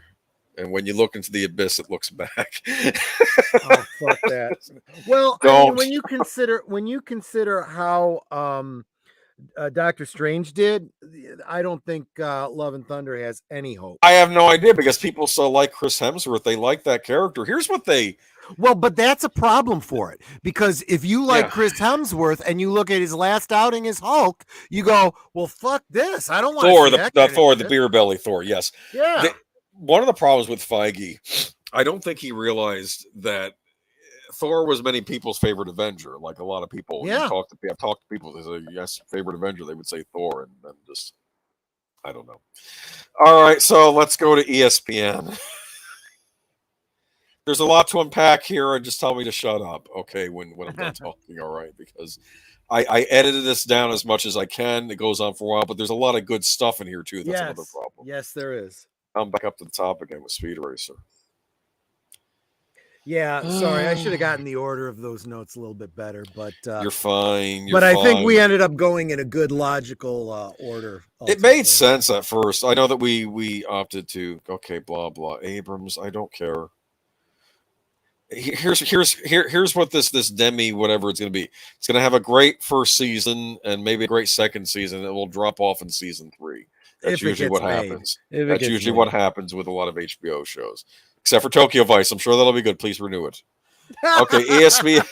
I'm a big fan of the show Tokyo Vice. Go check out his commentary on it last Tuesday on Culture Fortress, Mr. Mashik's channel. amazed by that show. It's this very gritty, like neo noir type show, but it's a I don't know. Yeah, I enjoyed it, but we'll see. I don't know if it's gonna get a season 2 or not, but we'll see. Okay, ESPN. This is a fascinating article. Now, of course, it's sports, and I don't know. I guess there are sports geeks out there, right? Is that right? I don't know. I've I don't I've care. I've heard. I'm not one of them. I'm not into the sports ball. My late friend Travis, grew up in New Jersey, and he was into hockey, and he was a Rangers fan. Hmm. Rangers are New York, Devils are New Jersey. He went with New York. Isn't that odd, huh? Okay, My never mind. my grandfather, he was a huge Sox fan. He was a South Sider here, so you're obligatory Sox fan. So our family was all Sox fans.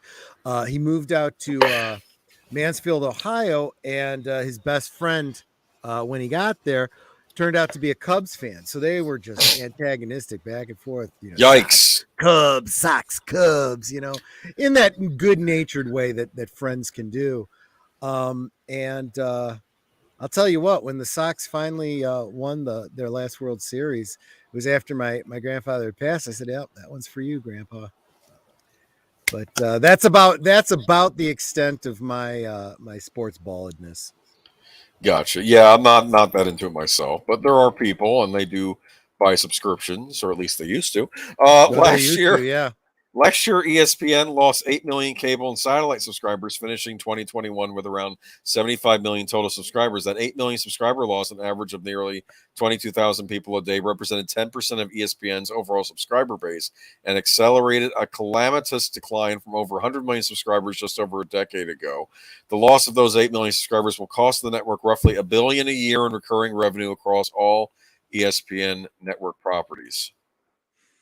Okay. Yeah. Now, Uh, first thing I want to say is that seems on the surface, not knowing too much about it, it would seem counterintuitive, right? We've just come off of, several years of lockdowns and not being able to go to parks to watch games. So one would think that, if you're a sports ball type of person, something like ESPN is something that you want to have in your back pocket to be able to watch the games that you can't go to, right?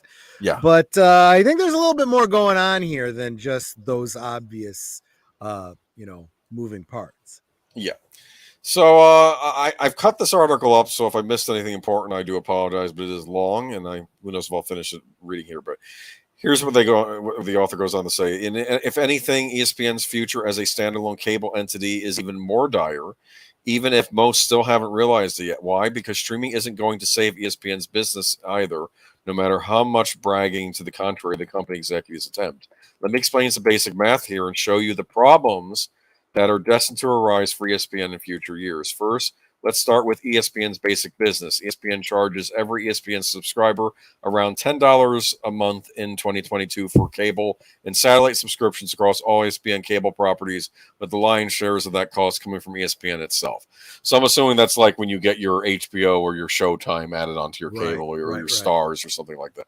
That's $10 a month multiplied by 12, which means each and every single one of you reading this right now who has an ESPN subscription is paying the company roughly $120 a year. ESPN also gets money for ESPN2, ESPN NU, and SEC network, but these are comparatively smaller ventures with much less revenue being produced than ESPN. According to the most recent SNL Kagan estimates, there are roughly 75 million ESPN2 subscribers, 54.9 million ESPNU subscribers, and 51.2 million SEC network subscribers. This is interesting. They charge for each of those. Is that right? I think so. I know That's it's a the premium impression I'm service. getting. I know that with HBO, when you would subscribe, you used to get HBO East, HBO West, HBO something else, HBO Spanish language. You'd get like a whole gamut of things, but I guess here they charge you separately. Remember that only a fraction of cable and satellite subscribers even watch ESPN. So honestly, the cable bundle is a great deal for sports fans because ESPN, which is by far the most expensive cable and satellite channel out there, is using all the money they make off non-sports fans to buy up sports rights without charging all sports fans full freight to support these games. If cord cutting hadn't happened, then ESPN would still have 100 million subscribers, and they would have done 12 billion in revenue in 2021. But cord cutting has happened in a big way, and instead ESPN will do roughly 9 billion in cable and satellite revenue instead, and that 9 billion is heading down in a big way. What do we mean by cord cutting? I think we mean people dropping cable, satellite. Exactly. And why is that? Because their grocery orders are going up. And what do you cut? You cut the non-essentials, things you don't need to survive. And let's face it, what you are keeping is your internet, right? Yeah, and you can do a streaming service for you a might lot less. you have plenty of options there that circumvent cable. Yeah, then Netter and I dropped cable a long time ago. And this was before there was any kind of financial issues. It was just, this is ridiculous. They're raising our rates so high for something we don't need. We've told them, and now they've lost us. And it's going the way of the dodo now. They need to compete, and they're not doing it. So how low will it go? We don't know. There seems to be a consensus that sports is helping to set a floor in the number of cable and satellite households out there, and that consensus appears to be around 50 million subscribers as the floor. Assuming that's right, then in the space of about 20 years, ESPN's business will have been cut in half from 100 million cable and satellite subscribers to 50 million subscribers. That is what projected to be a 12 billion a year business will become a 6 billion a year business in the next 5 years. Okay. So he goes on to say later, he says this also raises larger important questions, namely, why in the world does Disney, ESPN's parent company, want to own ESPN? Disney's entire business model is about owning big branded content for life. Your kids watch Frozen, and your grandkids probably will too. That's because a movie like Frozen retains value forever. That might have been a bad example, but anyway. Toy Story might have been a better example. Okay, but the same is true for Star Wars films or for the Marvel movies. That's the entire premise behind Disney Plus. Yeah, that's the premise, obviously, that people may want to watch Iron Man in the next 20 years from now. We'll see. I have my own theories on that, but theoretically, that's what it is. But with sports, of course, you watch a game one night, which Disney ESPN pays to license from the leagues, and then it's gone forever. Almost no one will ever watch it again. The library of old games just has limited, if any, value. Sports is about what's happening now, and ESPN doesn't own that content. If ESPN owned the UFC, WWE, and NFL, Major League Baseball, and NBA, you name it, then their business would be similar to what Disney is doing elsewhere. But right now, it isn't in a similar business at all.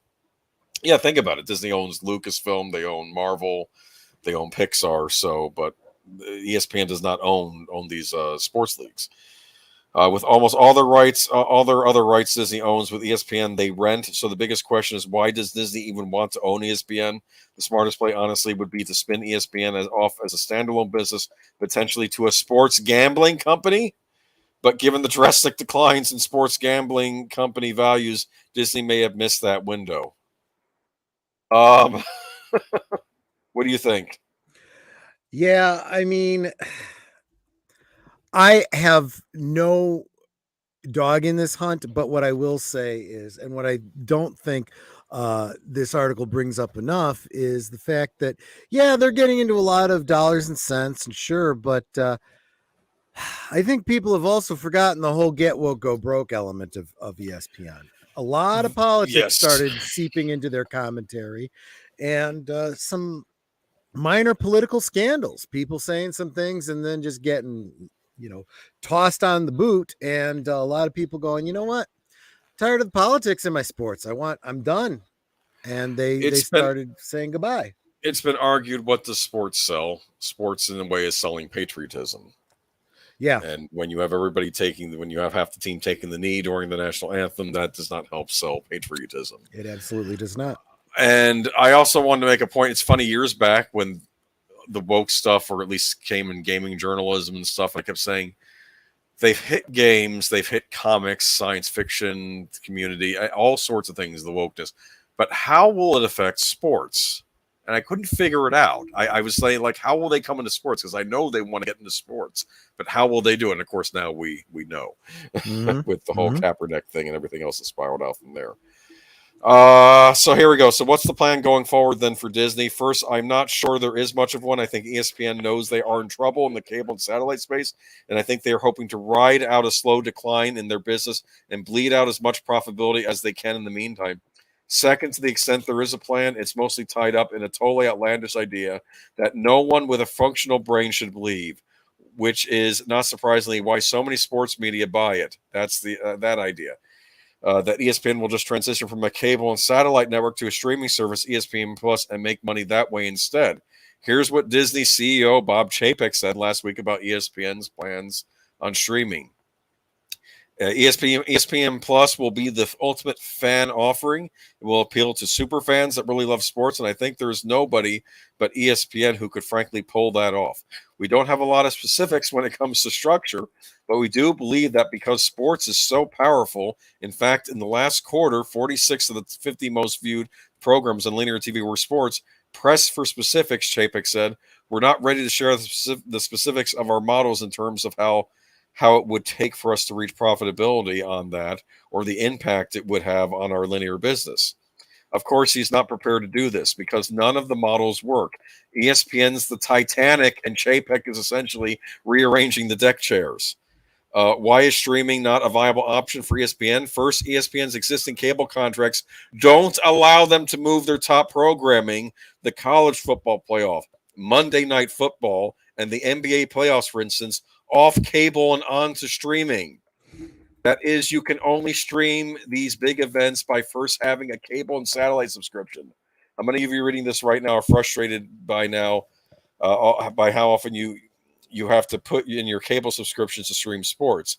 So ESPN doesn't have the contractual rights to put the events that air on ESPN and ESPN2 onto ESPN Plus. The cable companies would revolt if they attempted to do so.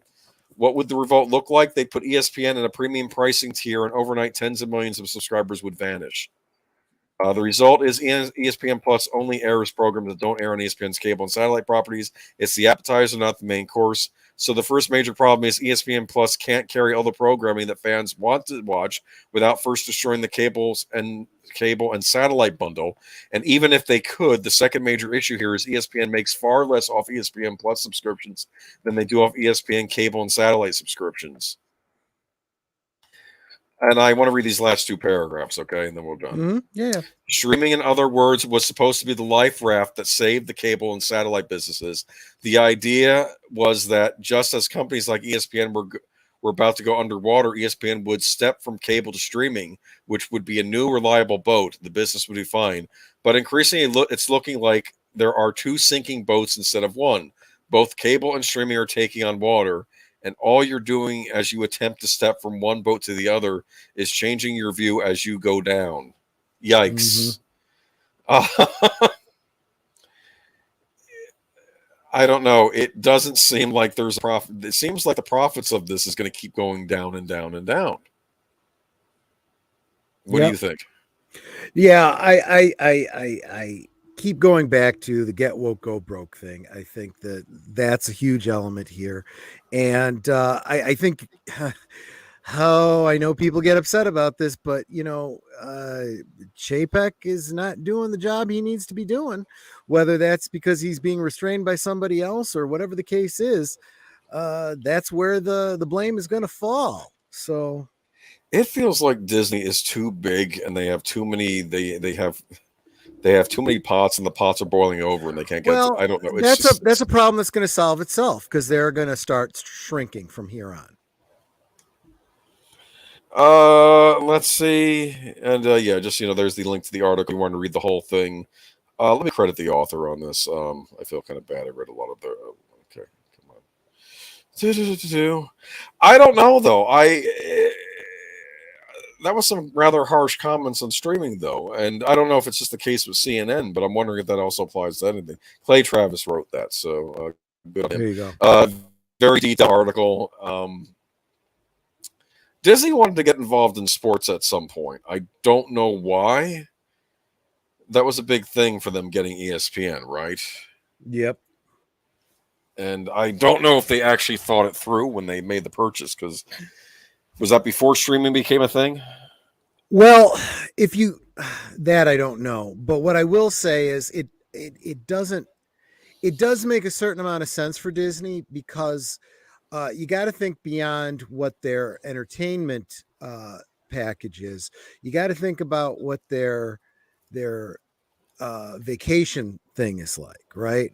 Can you imagine if they had like an ESPN world down in Florida that Disney owned as part of one of their resorts? That makes Yeah, perfect sense. I mean, they do have ESPN stuff there, but I don't know how huge it is. I know that when we used to go up to the parks, there was a more affordable Disney hotel you could stay at that was themed on different things, and one of them was one of the areas was a sports area, one was like a music Yeah. area, and of course that was Can you see them putting up ESPN branding all over it, selling ESPN yeah, products there, having sports bars where they're playing, ESPN all day, I could see that. yeah. That's the kind of thing that a sporty type person would want for their vacation. Yeah. But you know, they're hurting right now in all areas. So uh good luck, but you reap what you sow, Disney. Okay, I think this is our last article for the night, sort of Disney related. Sort of, yeah. We'll get into how much so. Okay. Um, this is apparently Winnie the Pooh is now public domain. Is that what I'm getting from this? It went into public domain in January with a bunch of other things. Horror movie Winnie the Pooh, Blood and Honey turns the beloved character into a slasher maniac. What? That's kind of clickbaity. Go ahead and read the article. Strange things can start to happen when beloved characters slip to the public domain in the upcoming horror movie Winnie the Pooh, Blood and Honey. Sure is a testament to that. The upcoming horror movie, which of course not related to Disney in any way, shape, or form, turns the anthropomorphic yellow teddy bear into a monstrous murderer. How is this even allowed, you ask? Well, the classic story entered the public domain at the start of the year, which means anyone is now free to do with Pooh as they please. Yeah, There's something. just ask Amber Heard. No! Okay. Reese Frake Waterfield directed Winnie the Pooh, Blood and Honey. Dread Central discovered this week, and several first look images suggest a dark and twisted vision. No plot details are available at this time, but it looks like the movie centers on a killer wearing a Winnie the Pooh mask. Mm-hmm. Or maybe that's actually a man bear hybrid. A Yeah. twisted version of Piglet also appears in these first look images, so expect a full on perversion of the classic tale. This one comes courtesy of Jagged Edge Productions, releasing sometime later this year. The upcoming film's IMDb page only notes that it's a horror retelling of the famous legend of Winnie the Pooh, and that you better believe we'll be keeping our eyes on this one. Stay tuned as we learn more. Yeah. This is in no way what they're billing it as. I think they're absolutely right. I think what we're doing is because Winnie the Pooh and the characters from the original stories have fallen into public domain, they're saying, well, we're free to use, the concepts and the imagery of those characters. Now, keep in mind, this is why I'm going to say it's not related to Disney. Disney didn't ever own the copyright on Winnie the Pooh. That was entirely the author's estate that owns that, Yes, and yeah, they licensed to make their brand of Winnie the Pooh. That character of Winnie the Pooh, the Disney version, is a trademark. Okay, that never falls into public domain. So the image of Winnie the Pooh in those cartoons, that Disney's, that's always going to be theirs to control. But the concept of, I mean, it's the same thing that we've talked about many times with Dracula and Frankenstein and Jekyll and Hyde and Robin Hood and King Arthur. All of these characters are in the public domain, for better or for worse, and that means anyone can go out there and make an Excalibur, and anyone can go out there and make, that horrendous Arthur film that they did. I mean, anyone can make what do you call it? Bram Stoker's Dracula, or they can go out there and make a remake of Blackula. I mean, whatever. Oh, Max World Entertainment, welcome, greetings program. Oh, hey, Trey, how you doing? Good to see you. Yeah, we're just wrapping up. We were talking about the new Winnie the Pooh horror film, slasher, Blood and Honey. Yeah, this is not.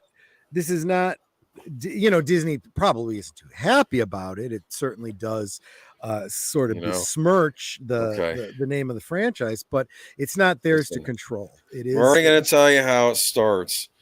Christopher Robin gets Winnie the Pooh some honey and cuts his hand on some glass, and some of the blood gets in the honey. And then Winnie gets a taste for the blood. Yeah. And then all the creatures on Karud want to kill humans. Yay. I don't know what that's what it's about. there's a funny meme that I've seen going around of it's this concept of Winnie the Pooh as a realistic bear. So it's like this grizzly up on his hind legs growling, yellow, but nonetheless drawn like a real grizzly bear. And I'm like, oh yeah, that could be cool. That could be cool. What would make more sense would be a delusional Christopher Robin that sees things, like he sees Winnie the Pooh talking to him, and stuff like that. But after knowing the actual story of Christopher Robin, that just did you see the movie Goodbye Christopher Robin? Oh no! Yeah. Oh, I made a joke that I wanted Tom Hanks to show up in a scene in that, like he did in that movie about the making of Mary Poppins, and I wanted him to show up in that movie and just, did I ever tell you that I had to deliver papers and with bread bag shoes or something, like giving some sad story to try and get them to sell them the rights to Winnie the Pooh? Because it's here we go. I don't mean to be a bother, but can you share some honey or blood? Winnie the Murder. Can't do Winnie the Pooh impersonation. Oh, Baba. Yeah. I have such a taste for something sweet, like your blood. No, I don't think that's what this is going to. This isn't going to be anything more than. This is going to be Five Nights at Freddy's with Winnie the Pooh. No, maybe. I think it's going to be more like Texas Chainsaw Massacre, where with the mask, or someone wearing a pig. Mask, a piglet mask or something. That's all it is. Yeah, this isn't going to be. I mean, I'll wait and see. It'll be interesting to find out what it turns out to be. If it's maybe there's like a Winnie the Pooh park that's being run, and then I'd like to see. I'd like to see a really, really good Five Nights at Freddy's film. That's what I'd like to see. Yeah, that really uses all the lore. But, I'm surprised that hasn't happened, considering how big that is with the younger kids. I don't know. I think there's some rights issues going on with that. But because I know they made that weird Nick Cage movie that was an unofficial Five Nights at Freddy's, but I don't know. So you looking forward to the Winnie the Pooh Blood and Honey? I won't say that I'm looking forward to it, but I won't say that I'm particularly bothered by it. It'll be interesting to see if it turns out to be a good horror film. Who knows? We could get some pretty interesting merchandise out of this. I guarantee you they make T-shirts based on this thing that you will not be allowed with one of those into one of the Disney parks. Oh, I have no doubt about that. They will say. That'll be an interesting conversation. Nick Cage movie with possessed animatronics, and I would even say, when you're talking Nick Cage in relationship to this Winnie the Pooh Blood, go check out Nick Cage's the Pig, or whatever it's called. That could be interesting too. Yeah, I need to check that out. I did look interesting. Big fan of his movie Mandy. I don't know if you've seen that. There's a wonderful scene where he's watching the TV, and it's this advertisement for Cheddar Goblin, and like it's these kids wanting to eat mac and cheese, and then the Cheddar Goblin shows up and barfs mac and cheese on them, and it's just one of these weird movies, and he's just staring at the TV. I was one of those that actually kind of liked his Ghost Rider. I thought it was a pretty good movie. I did. I like both of them. I mean, I even liked the second one. I liked. I didn't know there was a second one. You didn't see the second one? No. The second one was funny. because it hasn't been. It's like a pseudo sequel, and it has Idris Elba as a French monk. Interesting. I'll have to check it out. It's not. It's not bad. No, I don't want to spoil it for you. But one of the bad guys in the movie, the devil gives him the power of everything he touches rots away. Right. Sure. So there's a scene where this character is driving a truck, and there's a lunch pail next to him, and he reaches in and he picks up an apple, and the apple rots away. He picks up a sandwich, and the sandwich rots away, so he can't eat it. Then he picks up a Twinkie, and the Twinkie is fine. And he eats the Twinkie. It's just little things like that. I don't know. Funny. That is so no. Funny. It was a good sequel, I thought. I mean, it was. Red Letter Media made a point that at one point they had these Marvel Knights movies going before Disney bought out Marvel, and the Punisher Warzone was one of these. And they made an argument that Marvel has a B movie line, a line of R-rated B movies, and like your Ghost Rider or your Punisher, or maybe other things would be in that line. But there you go. The harder R-rated movies. But I did like the first Ghost Rider. You had Peter Fonda as the devil, right? Yeah, I think so. And they had a different actor playing him in the sequels, the one who played Julius Caesar on Rome. Tom Elliott play the original Ghost Rider in that? I don't remember. Oh, like his dad or something? And then the previous iteration of the I don't remember. On the horse, right? Yeah, I think so. You're right. Yes. Sam Elliott. Yeah, Sam Elliott. Sam Elliott. Did I say Tom? Yeah. It's all right. Sam Elliott. And yeah, he did. The idea is that there've been other Ghost Riders and stuff. And I don't know. I like the original, and I like the sequel a lot too. And they're just, it's. And I'll tell you, if you guys are at all H.P. Lovecraft fans, check out that Color Out of Space. That's another Nick Cage film. That was pretty good. I like that. I like Color Out of Space. Mandy is a perfect midnight movie. Yes, it is, and so is Color Out of Space for that matter. But yeah, I go ahead. I may have to check out this Mandy. She came and she gave without taking. Kind of a dark movie, but it's worth it to see what happens next. I mean, it does get gory toward the end because so does Color Out of Space. So. Okay, yeah. So I think if you like Color Out of Space, you'll be at home. It's an interesting movie, Mandy. I'm just gonna say that. I'm not gonna spoil it for you anymore. But stay away from his version of the Wicker Man. No, I have to say, I like The Wicker Man with Nick Cage. I'm not saying it's a good movie. You're a sick man. You're a sick man. Give me Britt Eklund every time. No, the Nick Cage Wicker Man is almost like a parody of the original Wicker Man. It's not intentionally. It's, if you look at it in the right light, it's a comedy. No, if you look at the Nick Cage Wicker Man in the right light, it's a comedy. His performance in it. In fact, you don't even have to watch the movie. Just watch, there's someone clipped all of his best scenes in it in one video. I've seen the bees at the bit of it. That's the most famous one, but there are other ones too. Like there's a scene where he drop kicks. He drop kicks at a Lily Sobieski into some pottery or something, because it's the weirdest scene in the movie. Nick Cage, he's a character. Yeah. I often argue they should have gotten, when they were casting Black Mask, they should have had Nick Cage play Black Mask in a Batman movie. He'd been perfect. I can see that. Sure. Yeah. Well, all right. I think that's all we had on the notes. It's that time. That time? Not bad. 2 hours even. Boom. Done. Well, I excised 2 stories. One was The Thing is coming back to Fathom Events. If you want to see The Thing on the big screen, check out your local theater that has Fathom Events. It will have a special showing sometime next month in June. The other one was the gadget from Rescue Rangers, apparently marrying the Fly from the show. I didn't watch Rescue Rangers, so it's kind of stupid. It's being misrepresented. But honestly, there's a whole lot more wrong going on with that film. So, especially in regards to just the animation problem. I mean. You don't have the 2 main characters in 2 different animation styles. It's just stupid. It's just no. It struck me as a clusterfuck, that whole movie. I'm terrified, and some are even arguing it takes place in the same universe as Who Framed Roger Rabbit, and I say, shut your mouth. No, it doesn't.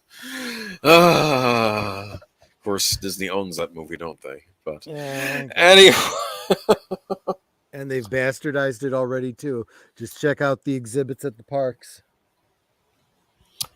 Yeah, leave Jessica Rabbit alone. They turned Jessica Rabbit into Carmen Sandiego. Is what they did.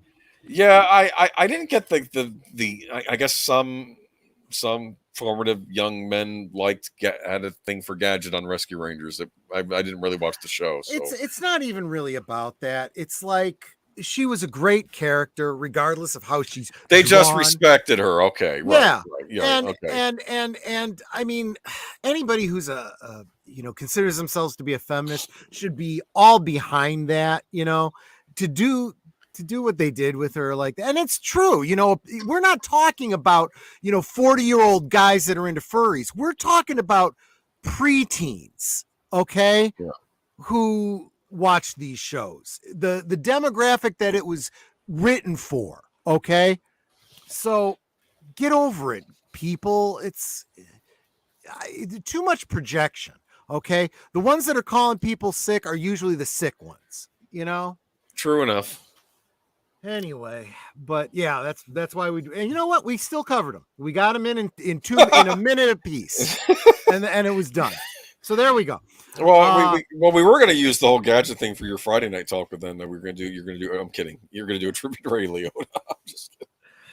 So what do we got? We got there isn't anything on Matchstick's channel this week, is there? No, not this week. Birdman, I believe we're trying for Predator again, so we'll see. Great stream, guys. Have a happy Memorial Day. Thanks, and man. Have a good night. Yes. Get over to my what do you call? I'll drop the channel right one more time. Get over to my MeWe what do you call it? Friday night last call MeWe channel and vote on what we'll be watching this Friday. Field of Dreams. We're either going to be watching Field of Dreams or Goodfellas. If you build it, they will come. I'll tell you what, that's one of those movies up there with things like Old Yeller and stuff that even the tough guys will cry at the end. Yeah. No, I got you. So all right. So that'll be on Friday. What about Saturday? What you doing Saturday? Is that Big Al's channel? That's Big Al's channel. He's got a rewatch of something. I don't remember. Okay. Well, that's so okay. Subscribe to Big Al's channel and hit the notification Subscribe bell. to everybody. Right. We all grow together. And watch everything if you can. Right. Because if you guys decide to start your own YouTube channel, you better believe I'll promote the hell out of it. We'll give you a heads up. Yep. What was I going to say though? And then Saturday and that brings us back around to next Sunday, which yep. I'll be discussing the new Alice in Wonderland horror movie that they'll make. Huh? What do you think? Huh? That's actually kind of too easy to do if you think about it. Alice in Wonderland almost is a horror story in some ways. There was a video game based on that, wasn't there? Where American McGee's Alice. That's what it is. Yes. That's what it is. Yeah. It kind of actually makes sense. That probably would not be a bad way to go. It was weird when I was doing the thing on Quake for Matchstick's channel. I realized American McGee worked on Quake. I didn't realize that for ID. Doesn't surprise me. Grid software. Yeah. Okay. But All right. It's 11:00 and enjoy Memorial Day and just remember all those who died so we can have the freedoms that we hopefully don't take for granted. So keep them in mind too but have a good weekend. Enjoy the day off. Take care, everybody. Take care, everyone. Bye-bye.